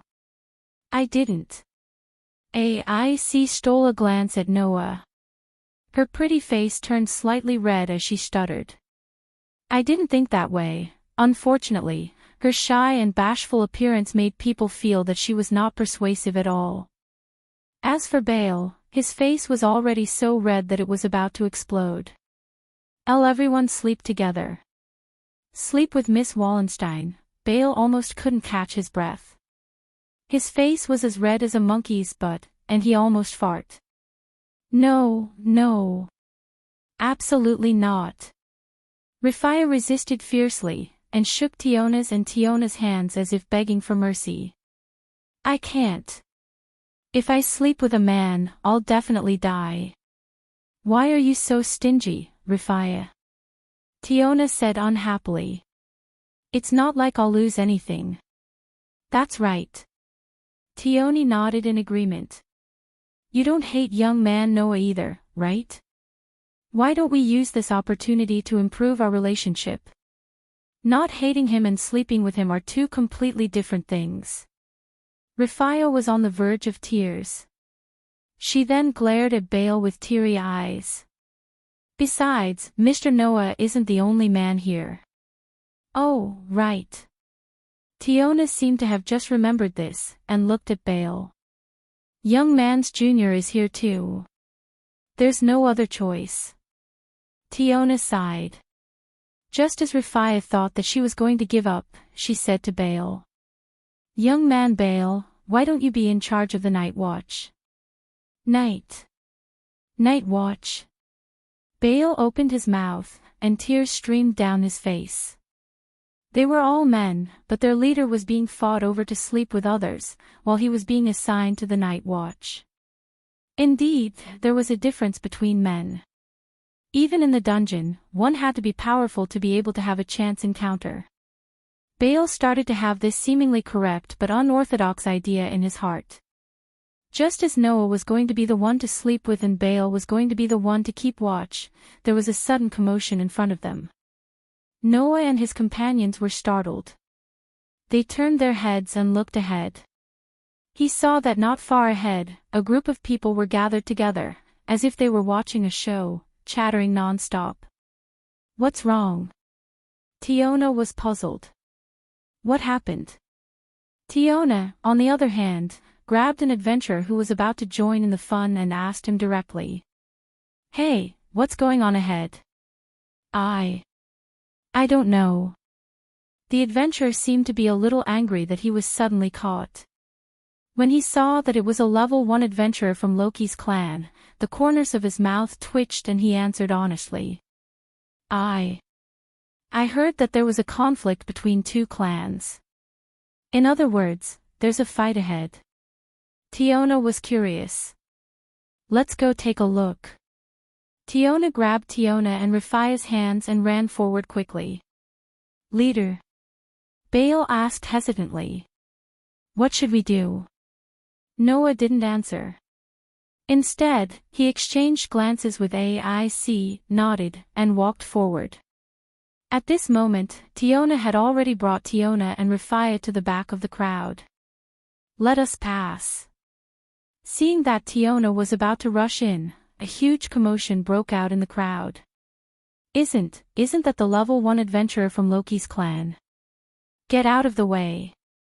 The crowd instantly dispersed, allowing Tiona, and Rafia to pass through the separated path easily. Noah, AIC, and Bale followed behind and arrived at the center of the commotion. Finally, they saw 2 groups of people confronting each other. It was very easy to recognize the 2 groups of people. As for why, the reason was very simple. It was because one side was full of men, and the other side was full of women. The men were a group of fully armed adventurers. The women were a group of scantily clad Amazons. That was practically no different from being completely naked. The brazen attire that would cause one's heart to burn with lust made the innocent Leafia and the innocent Bale's faces turn red. They were so embarrassed that they were flustered. Tiona and Tiona were the only ones who were surprised to see the 2 groups of people confronting each other. Aren't they from Freya's clan and Ishta's clan? It's actually those 2 clan tribes. Ishta's clan. AIC and Rafia were slightly startled. Freya's clan. Noah raised an eyebrow and narrowed his eyes slightly. He didn't expect to meet Freya's clan in this place. Was it a coincidence? Or was it a trick of the infatuated goddess?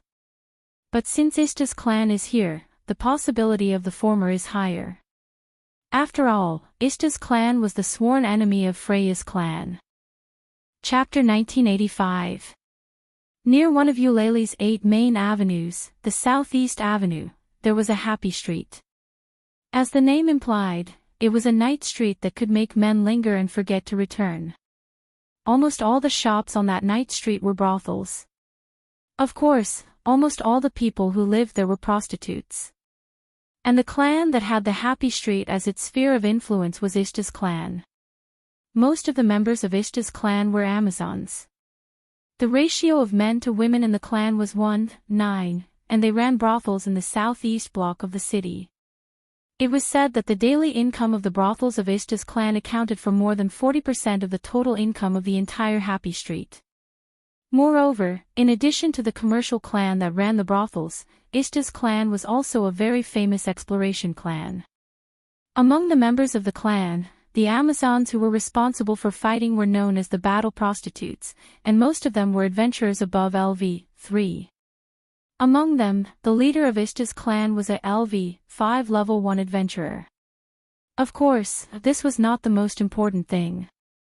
The most important thing was that the main god of Ishta's clan, Ishta herself, was a goddess of beauty like Freya.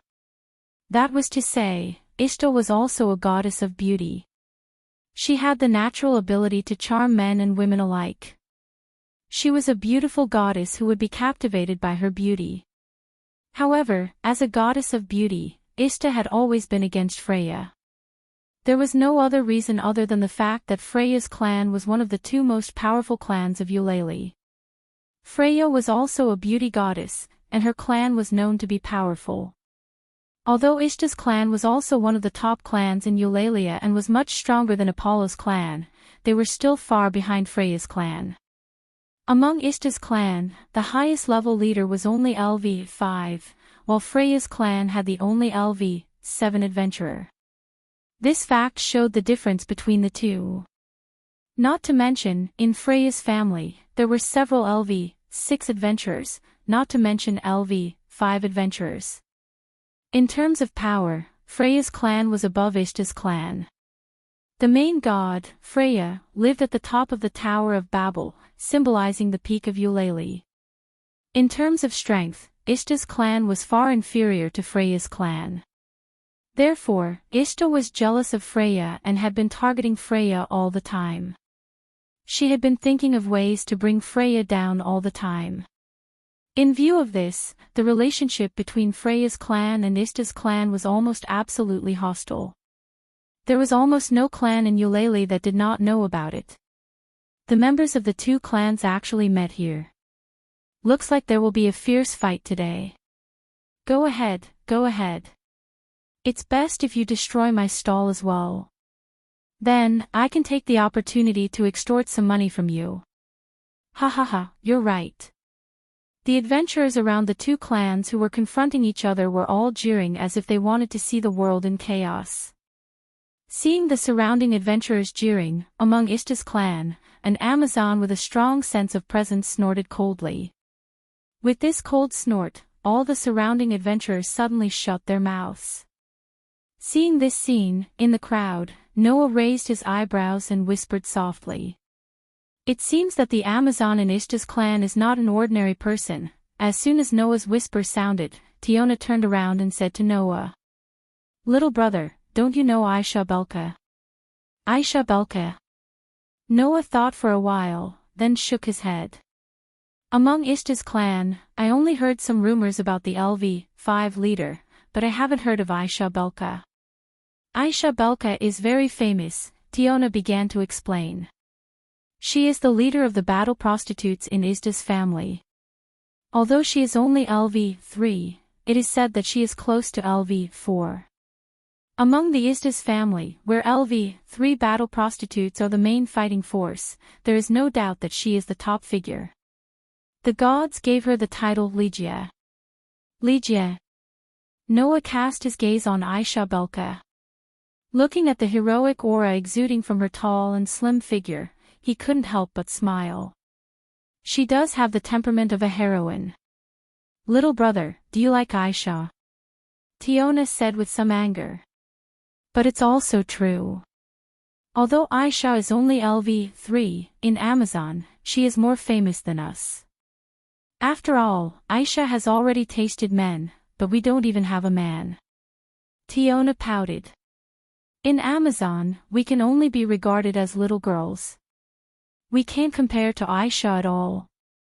Listening to Tiona talking about men all the time, Rafia and Belle only blushed. Even AIC was a little embarrassed.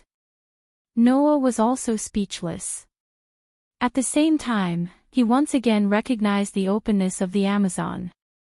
If it was another race, if the women in the race were known for tasting all kinds of men, their reputation would definitely be so bad that it couldn't get any worse. However, in Amazon, people who have not tasted the opposite sex would be regarded as children who have not yet grown up. This was the difference in racial perception. Therefore, among Ishta's clan, the battle prostitutes were basically Amazon. There were very few prostitutes of other races.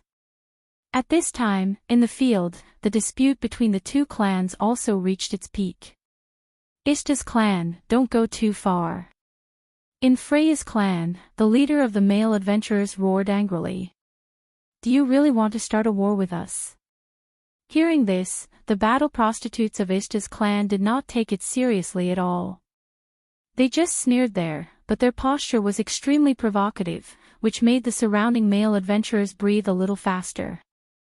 Aisha, on the other hand, glanced at Freya's family members and said in an orderly manner. It's useless to say this to me. When we heard that you were doing something in the underground city, Goddess Ishta told us that no matter what you are planning to do, we only need to destroy it.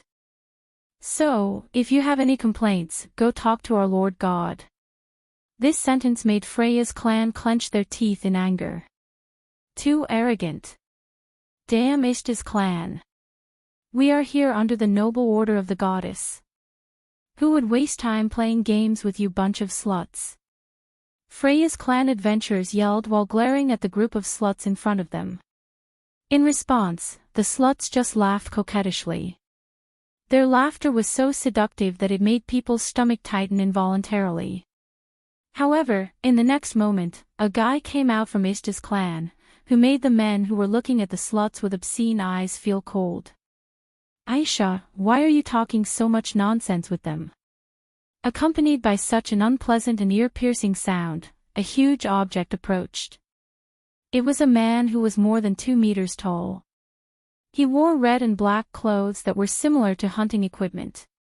He had short brown arms and legs, but his body was as sturdy as a burly man. His limbs were extremely uncoordinated with his body. Not only was his body uncoordinated, but his appearance was even more hideous. Short black hair, restless eyeballs, and a horizontally cracked mouth. That face was just like a toad's. Monster. The men's faces turned green, and they were all scared witless. In response, Weirdo Toad laughed out loud. Croak, croak, croak, croak. Did you see that? Aisha. These men are all crying because of my beauty. As he said this, the monster glanced at the men around him with brutal eyes. I'm in a good mood today. You're in luck. I'll pick a few later and have some fun with you tonight. At this moment, all the men felt like they were prey targeted by a monster. Their faces were twisted, and their legs were trembling. However, as the toad monster swept its hunter-like gaze across the male toads, it suddenly saw a person. In the crowd, there was a blonde swordswoman wearing light clothes and a thin sword at her waist. It was Aisha. The toad monster's laughter stopped abruptly. No. Tiona and Tiona thought of something and exclaimed at the same time. Aisha. Be careful. Almost at the same time, a violent roar resounded. Aisha Wallenstein. Chapter 1986. A.I.C. Wallenstein. Accompanied by a demon-like roar, a strange toad-like creature from Ishta's clan stomped on the ground and dashed toward A.I.C. at a speed that didn't match its huge size. The instant the roar rang out, A.I.C.'s body had already tensed up. Looking at the meteorite-like giant figure shooting over, a tinge of astonishment flashed across her eyes. However, immediately after, like a nimble butterfly, the tip of her foot pushed off the ground and her body retreated with lightning speed. Whoosh! Along with a sharp piercing sound, the gigantic figure arrived at the same instant as retreated and heavily smashed into the ground like a meteor. Boom! A loud sound like an explosion rang out. The sudden heavy blow shattered the ground, stirring up a violent shock wave and flying sand. Oh! The onlookers who were closer to the scene were immediately affected. They were drowned by the violent impact and flying sand in a burst of sorrowful cries. One by one, they were bounced off like rubber balls and smashed into the surrounding stalls and buildings. The whole scene suddenly became completely chaotic. Run! Run! That monster has gone crazy. Run now! The surrounding adventurers all acted as if they had encountered an extremely terrifying monster. They fled in all directions with tears and snot in their eyes, scattering like birds and beasts. Only Tiona and Tiorn scurried away almost immediately and hid to the side. Noah also scurried away. However, unlike Tiona and Tiorn, Noah hugged Leafia with one hand and grabbed Bale's collar with the other, appearing beside the Amazon sisters in a flash. Leafia, who only reacted at this moment, realized that she was in Noah's arms. Her pretty face turned completely red. We're saved. Bale sat on the ground with a pale face and a look of lingering fear. Sir Noah. Lord Bale. Lily ran over from afar at this moment with an anxious expression on her face. Are the two of you all right? I'm fine, Lily. Bale replied subconsciously. Then, he seemed to have thought of something. He quickly looked around and spoke anxiously. Where's Miss Wallenstein? Is she all right? Noah did not answer Belle's question.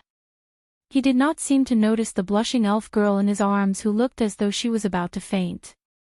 He lifted his eyes and looked ahead. Over there, in the crater created by the explosion, the toad monster's face was contorted. His face was filled with hatred and resentment as he stared at the other side. Facing Weirdo Toad's hateful and resentful gaze, AIC put one hand on the scabbard at her waist and frowned her pretty eyebrows slightly. Obviously, AIC didn't expect that Weirdo Toad to suddenly attack her. On the other hand, Tiona and Tiorn seemed to have expected this scene. That Toad girl is still holding a grudge against AIC. What an unsalvageable ugly monster. Tiona and Tionas's voices were filled with dishness.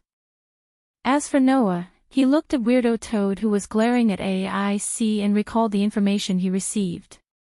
As mentioned earlier, Noah only knew the leader of Ishta's spawn tribe. The big guy in front of him was the leader of Ishta's spawn tribe. She was a level 1 adventurer of Ishta's spawn tribe, a level 5 Horfrini Jamil. Her title was Man Killer. She was undoubtedly an ugly monster, but she thought she had unparalleled beauty and often forced men to have fun with her until they were squeezed to death. Ace Wallenstein! Cried Franny, in a voice close to a growl. You actually dare to appear in front of me? Frini Jamil. AIC's pretty eyebrows furrowed deeper and deeper. She tilted her head and asked with a puzzled look. Why did you attack me? She tilted her head in confusion, her pale golden hair flowing down to her waist, reflecting the dazzling light of the sun and reflecting the breathtakingly beautiful face. Freeny's large face contorted in disgust. Why did I attack you? Freeny laughed with a sharp and unpleasant voice. Because I want to.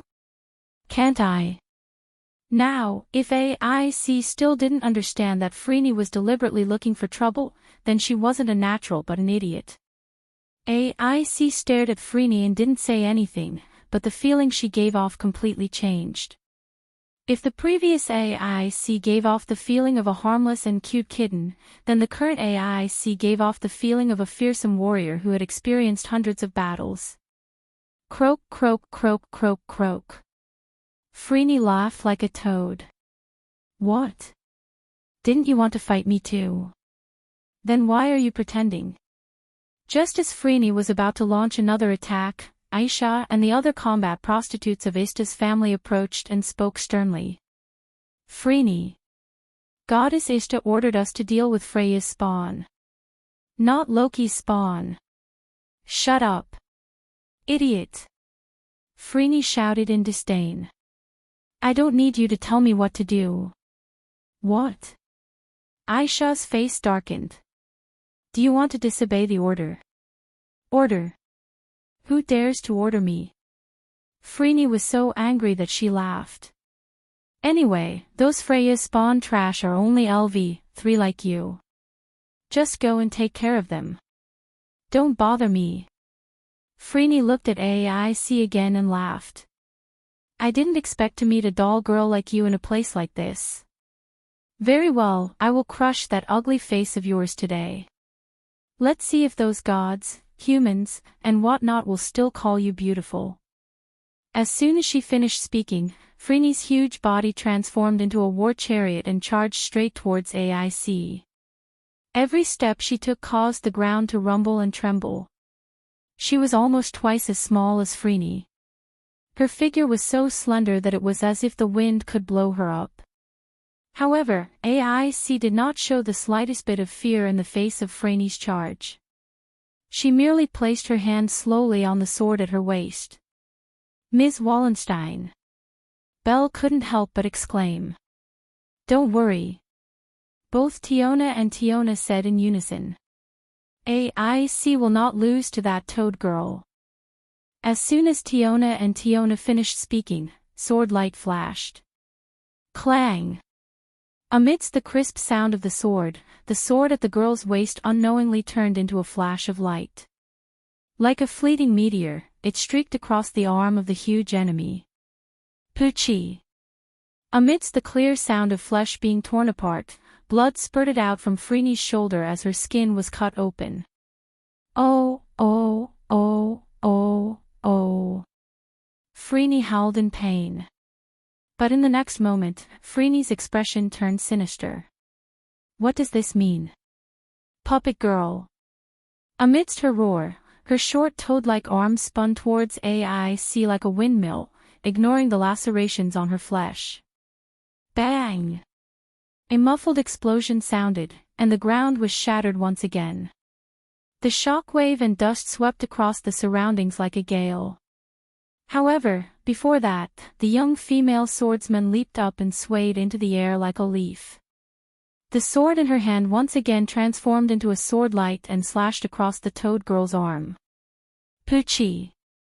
Another sound of flesh being torn apart. Freeney's tendons were severed, and blood splattered everywhere.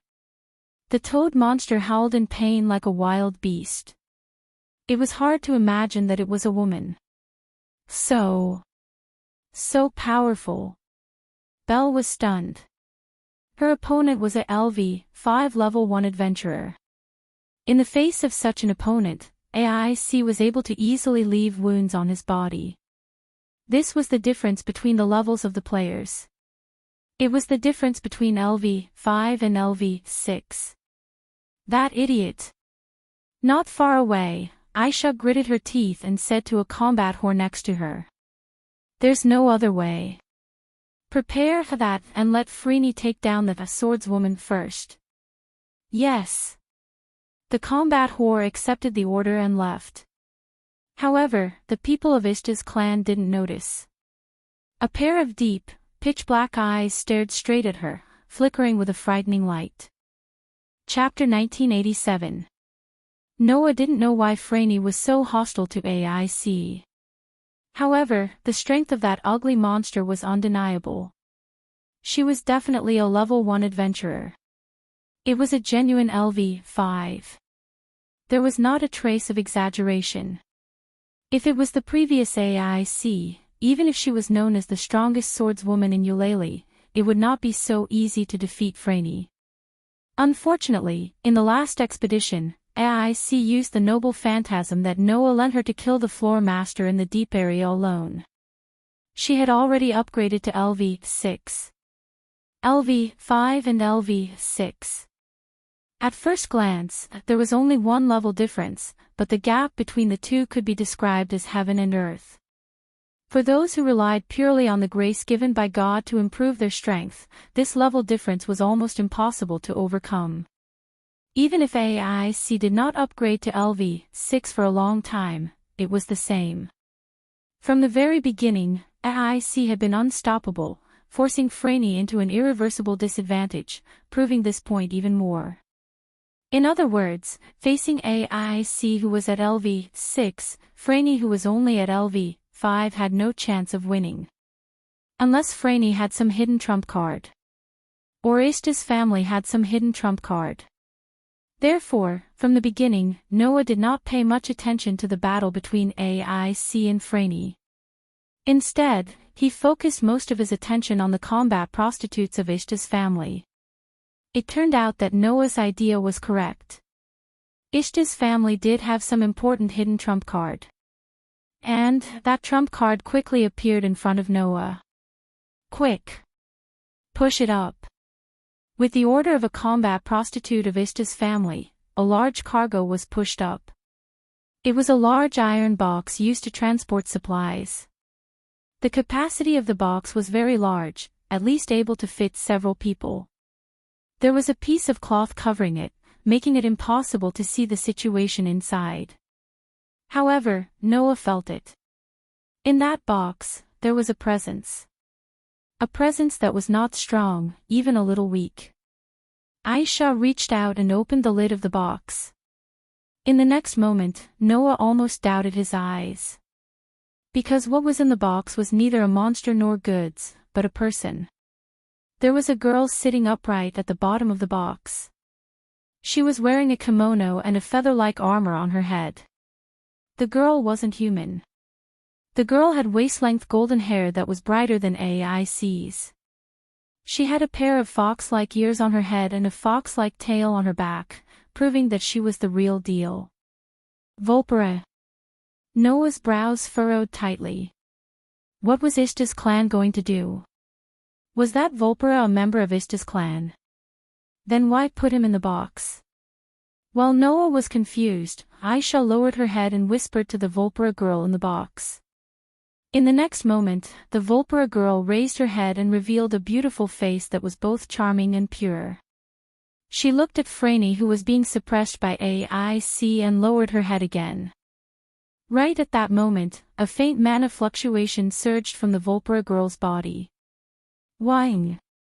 An inexplicable trembling sound rang out, and everyone present saw it. Specks of light flickered from her body like fireflies, covering her huge toad-like body. In the next second, everyone, including Noah, was shocked. Friolini, who was being suppressed by A's, suddenly let out a loud cry. Above the giant body, an unbelievably violent pressure suddenly surged. Croak, croak, croak. Is it finally here? Freeney laughed heartily as she observed AIC's astonished expression. Her eyes began to move irregularly from top to bottom, left to right, as a frightening murderous glint flickered within. Go to hell. With an ear-piercing roar, Freeney's short arm swung down like a thick club. Bam! The astonishing power caused the ground to suddenly shatter, exploding with a terrifying impact. It was mixed with pieces of rubble, shaking in all directions and shooting out like bullets. AIC obviously didn't expect Franny to suddenly become so strong. While she was shocked, the rocks that turned into a hail of bullets rained down on her like a storm. AIC didn't dare to be careless.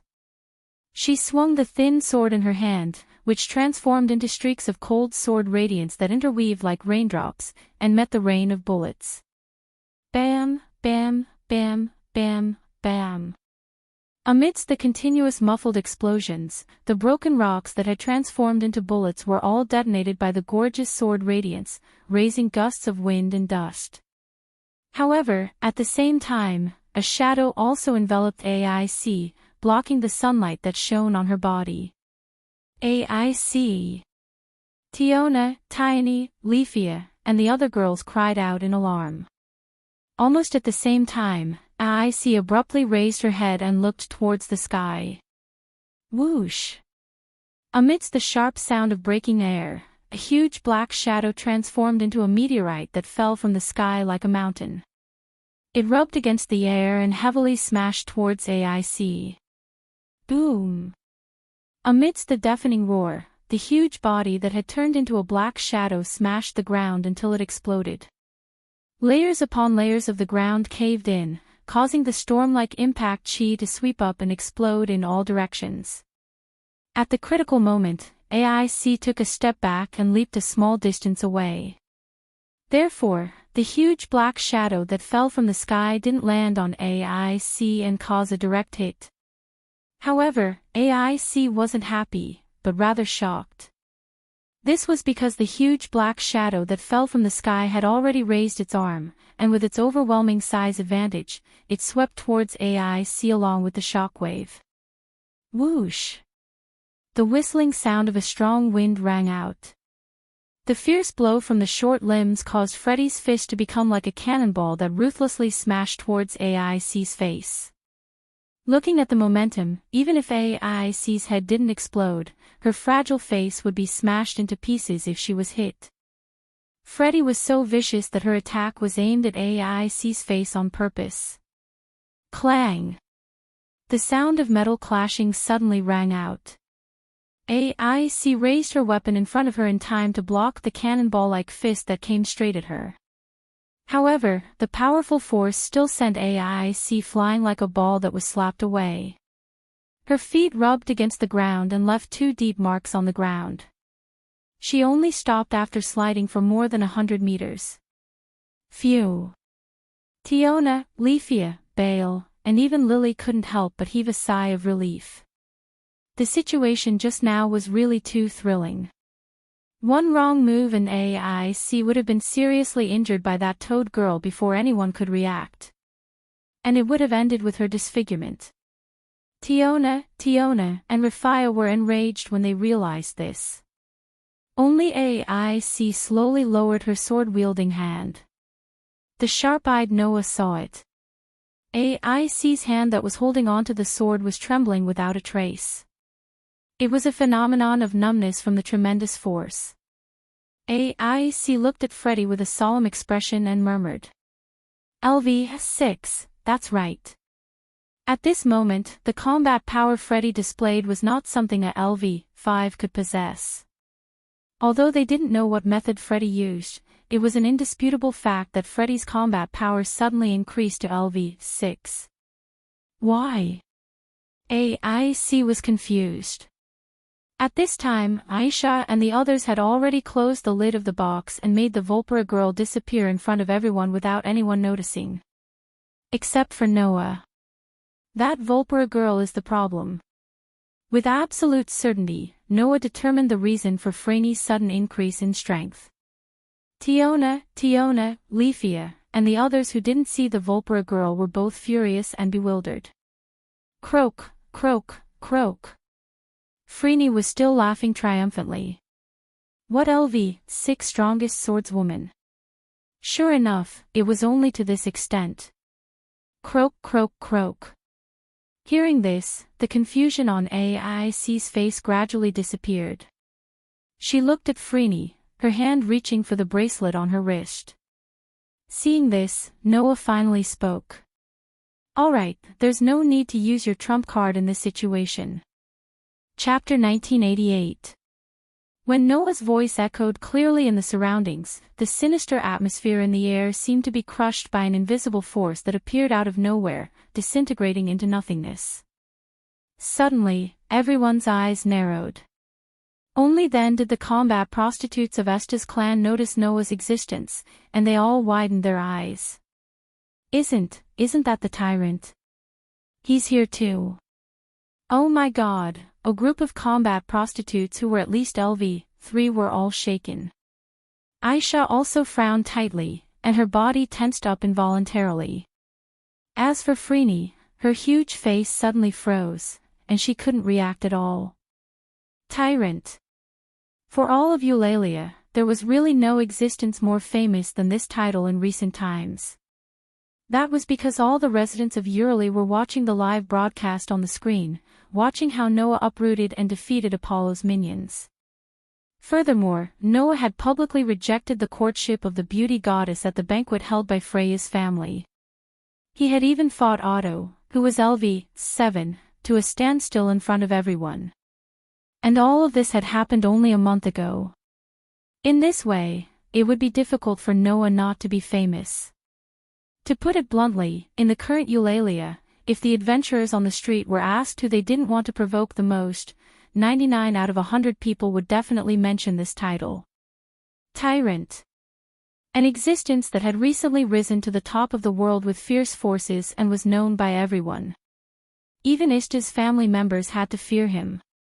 Under such circumstances, the group of battle whores couldn't react for a while. Instead, Tiona, and Leafia took the opportunity to come to AI's side. Ms. AI. Leafia asked anxiously. Are you okay? I'm fine. AI slowly shook her head. Not only did she withdraw her hand from the bracelet on her wrist, but she also put her sword back into the scabbard on her waist. However, AIC's eyes were fixated on Franny. The light particles that were still lingering around Frey's gigantic body began to gradually dissipate. Frey's aura, which had suddenly skyrocketed, gradually decreased from LV6 all the way back to LV5. That was Friuli's true rank. The explosion just now was merely borrowing the power of another source of energy. Just like Noah, who used the item called Red Dragon Emperor's Boosted Gear to greatly enhance Bale's strength. What kind of power was that? Magic? skill? Or was it a prop? AIC could not understand. Logically speaking, the kind of power that could greatly increase one's ability value and even increase one's level shouldn't exist. Otherwise, in this world, the existence of levels would not be constantly mentioned. It was precisely because of the absolute nature of the difference in levels that people would firmly believe in ability value and use it to determine the strength of adventurers. If there was a power that could ignore the difference in levels, it would have caused a huge uproar. Noah's existence was an example. Undoubtedly, he was just a newcomer, an adventurer who had just received God's grace not long ago, but with a low level, he was above the first-level adventurers.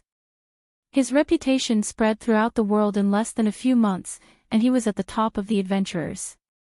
However, there was still an explanation for Noah's strength that did not match his level. After all, before the gods came, there were also ancient warriors who trained hard and could be compared to the monsters in the underground city. When Noah first came to this world and showed strength that was different from God's grace, Loki had already mentioned that Noah was likely to be in existence similar to an ancient warrior. In this regard, the gods all had the same opinion. In this era, it's simply an extinct species of giant panda. AIC didn't know what the so-called extinct giant panda was. However, Loki had said such a thing to AIC. After 1,000 years, there should be a child among the people of the lower realm who can make the gods amazed. Noah was the child who made the gods amazed.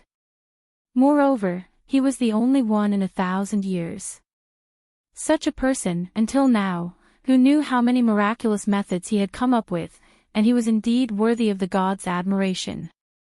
But even so, when Noah took out the Red Dragon Emperor's boosted gear and learned about its ability, everyone still felt dizzy even though they were mentally prepared. One could imagine how amazing it was to be able to give people the power to subvert levels. Not only did Noah have such means, but even Ishta's family also had such means. That was simply too illogical. AIC was not the only one who had such thoughts. Tiona, Tioni, and Rafia also had such thoughts. Hey! Toad girl! Tiona stepped forward and glared at Frayne. What kind of despicable method did you use to increase your strength? This sentence made Bale's expression stiffen. Before coming to the 18th floor, he was the one who used a method to increase his strength. So, this time, Bale was shot even though he was lying down. However, no one would pay attention to a new LV-1 adventurer at this time. The girls of Loki's family stared at the battle prostitutes of Ishta's family. And the battle prostitutes of Ishta's family looked at Noah standing on the side with fear in their eyes. Tyrant! Aisha stared at Noah and said in a deep voice. This is a matter between Ishta's family and Loki's family. Do you want to interfere? A matter between Ishta's family and Loki's family. Noah grinned. When did your target change to Loki's family? Did all of Freya's family members run away? With Noah's reminder, Aisha came to her senses and hurriedly looked at where Freya's family was. Of course, there was not a single trace of a single person in that place. In other words, the mission given by the master god of Ishta's family had ended in failure. Thinking of this, Aisha looked at Frayne angrily. Frayne! Look at what you've done. Let's see how you explain this to Master Ishta. Explain my ass. Frayne was even more furious and didn't choose her words carefully. I don't care about a bunch of trash. Stop looking like you're teaching me a lesson. It's still too early for you. Is that so? Aisha sneered. In that case, I hope when you go back, you can still be so stubborn in front of Master Ishta. Frayne's entire body began to tremble. It was not because of fear, but because of anger. Damn it! Bastard! Damn it! Frayne looked at Noah with bloodshot eyes and growled. No matter what, I'm going to give that doll girl a good beating today. If you stand aside and watch, you can play with me all you want tonight. Hearing Frayne's words, everyone looked at her differently. It was as if they were looking at an idiot without self-awareness. Their eyes were full of pity. What do you think? The offer is tempting, right? Franny didn't realize that she said something stupid. She cracked her toad-like mouth and laughed. Compared to that ugly doll girl over there, you might as well be with this old lady. Seeing that you're the world-famous tyrant, this old lady will be yours from now on. You should feel honored. Seeing the toad monster spouting nonsense, Tiona, Rafia, and even Lily had the urge to vomit. Bale's face turned green and white, and his heart was about to explode from fear. On the contrary, Noah looked at Franny, who thought she was beautiful, and said emotionlessly, "Too bad." As Noah said that, he reached out his hand and pulled the stunned Ace into his embrace. He then said with a faint smile on his face, "I like the ugly doll girl you're talking about. You should go and take advantage of someone else." Franny's bloodshot eyes instantly widened. AI's pretty face became extremely red. In this situation, Noah glanced at Aisha and said indifferently, "Go and take back your toad. Hurry up and bring your lazy toad back home. Don't let her come out and make a fool of herself." This sentence made Aisha's expression extremely ugly. Chapter 1989. If possible, Aisha really wanted to take off Franny's head and see how much paste was wrapped inside to make her become so self-righteous. Others didn't know why Franny was against AI, but how could Aisha not know? It was all because of jealousy. Just like the main god of her clan, this toad girl always thought that she was the most beautiful one and that no woman in the world could surpass her in terms of beauty. However, as the saying goes, the audience's eyes are the brightest. Ishta always thought that she was the most beautiful one, but others always praised Freya, who was also a beauty, and this shattered Ishta's self-confidence. As a result, Ishta developed a one-sided jealousy towards Freya and constantly targeted Freya. That was fine. After all, Ishta was also a goddess of beauty. Her appearance was indeed peerless. Even if she didn't use her charm ability, she could still make all the men in the world fall head over heels in love with her and forget about their home. In other words, Ishta still had the capital to compete with the target of jealousy. It was understandable for others to think that she was not as good as Freya and thus become jealous. However, what was Franny? A lazy toad that was so ugly that it could make people vomit actually dreamed of being the most beautiful person in the world all day long. For this reason, it even looked down on the main god, who was known as the goddess of beauty. It really made people feel that it was no longer a problem with its eyes, but rather a problem with its head. However, this toad girl was like Ishta. When she thought that she was the most beautiful person, others kept praising the beauty of AI, who was also at LV5, saying that her beauty was comparable to that of a goddess, and everyone coveted her. Therefore, this self-righteous toad girl was jealous. A few years ago, she even went to find AI and fought with her, but it was to no avail. Because of this, Franny had always harbored hatred and jealousy in her heart. She could not wait to crush AI's admirable face. Not only was her appearance ugly, but her heart was even uglier. And this jealousy finally could no longer be hidden after Loki's clan announced that AI had leveled up and became the strongest female swordsman at LV6. Aisha remembered that on the day she heard the news, Franny kidnapped hundreds of men for 3 days and 3 nights in a row and squeezed them all to death just to ask one question. Who is more beautiful, me or that doll girl? It was this question that caused the deaths of hundreds of men. It was easy to imagine what kind of answer the hundreds of men gave. In the end, this toad girl didn't realize it. Competing with the swordswoman in terms of beauty. What right did she have? Just like what Noah had said, this person was simply making a fool of himself. It was extremely ugly. Unfortunately, she didn't have this self-awareness. Looking at the scene where Noah hugged AI tightly and AI who was lying in his arms shyly and Tiona, Leafia, Lily, and Belle were all dumbfounded, Freeney's giant body began to tremble. The oppressive feeling seemed to symbolize the anger in its owner's heart. It gradually began to spread and made the entire space heavy. "Are you blind?" Freeney was like a volcano about to erupt. Her toad-like eyes were filled with blood as she stared at Noah and growled. "That doll girl can't even compare to a single hair on my body, and you chose her."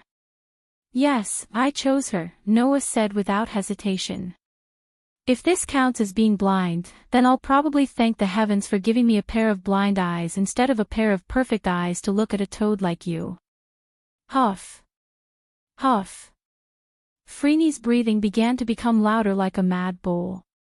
She clenched her fists so tight that even the veins began to bulge. If it was another man who said this, Freeney would have already torn him to pieces. No, tearing him to pieces was a light punishment. Based on this toad girl's usual style, she would first squeeze the man dry and force him to say that she was the most beautiful woman, then tear him to pieces. But the man in front of her was not someone who could be easily squashed. Let's not talk about Freeney, let's talk about Aisha. That idiot Freeney didn't know her limits, but Aisha did. Therefore, Aisha could clearly see. On Noah's seemingly smiling face, a pair of dark and deep eyes flashed with a cold light from time to time. The cold light made Aisha feel as if she had fallen into an ice cave. So, Aisha knew.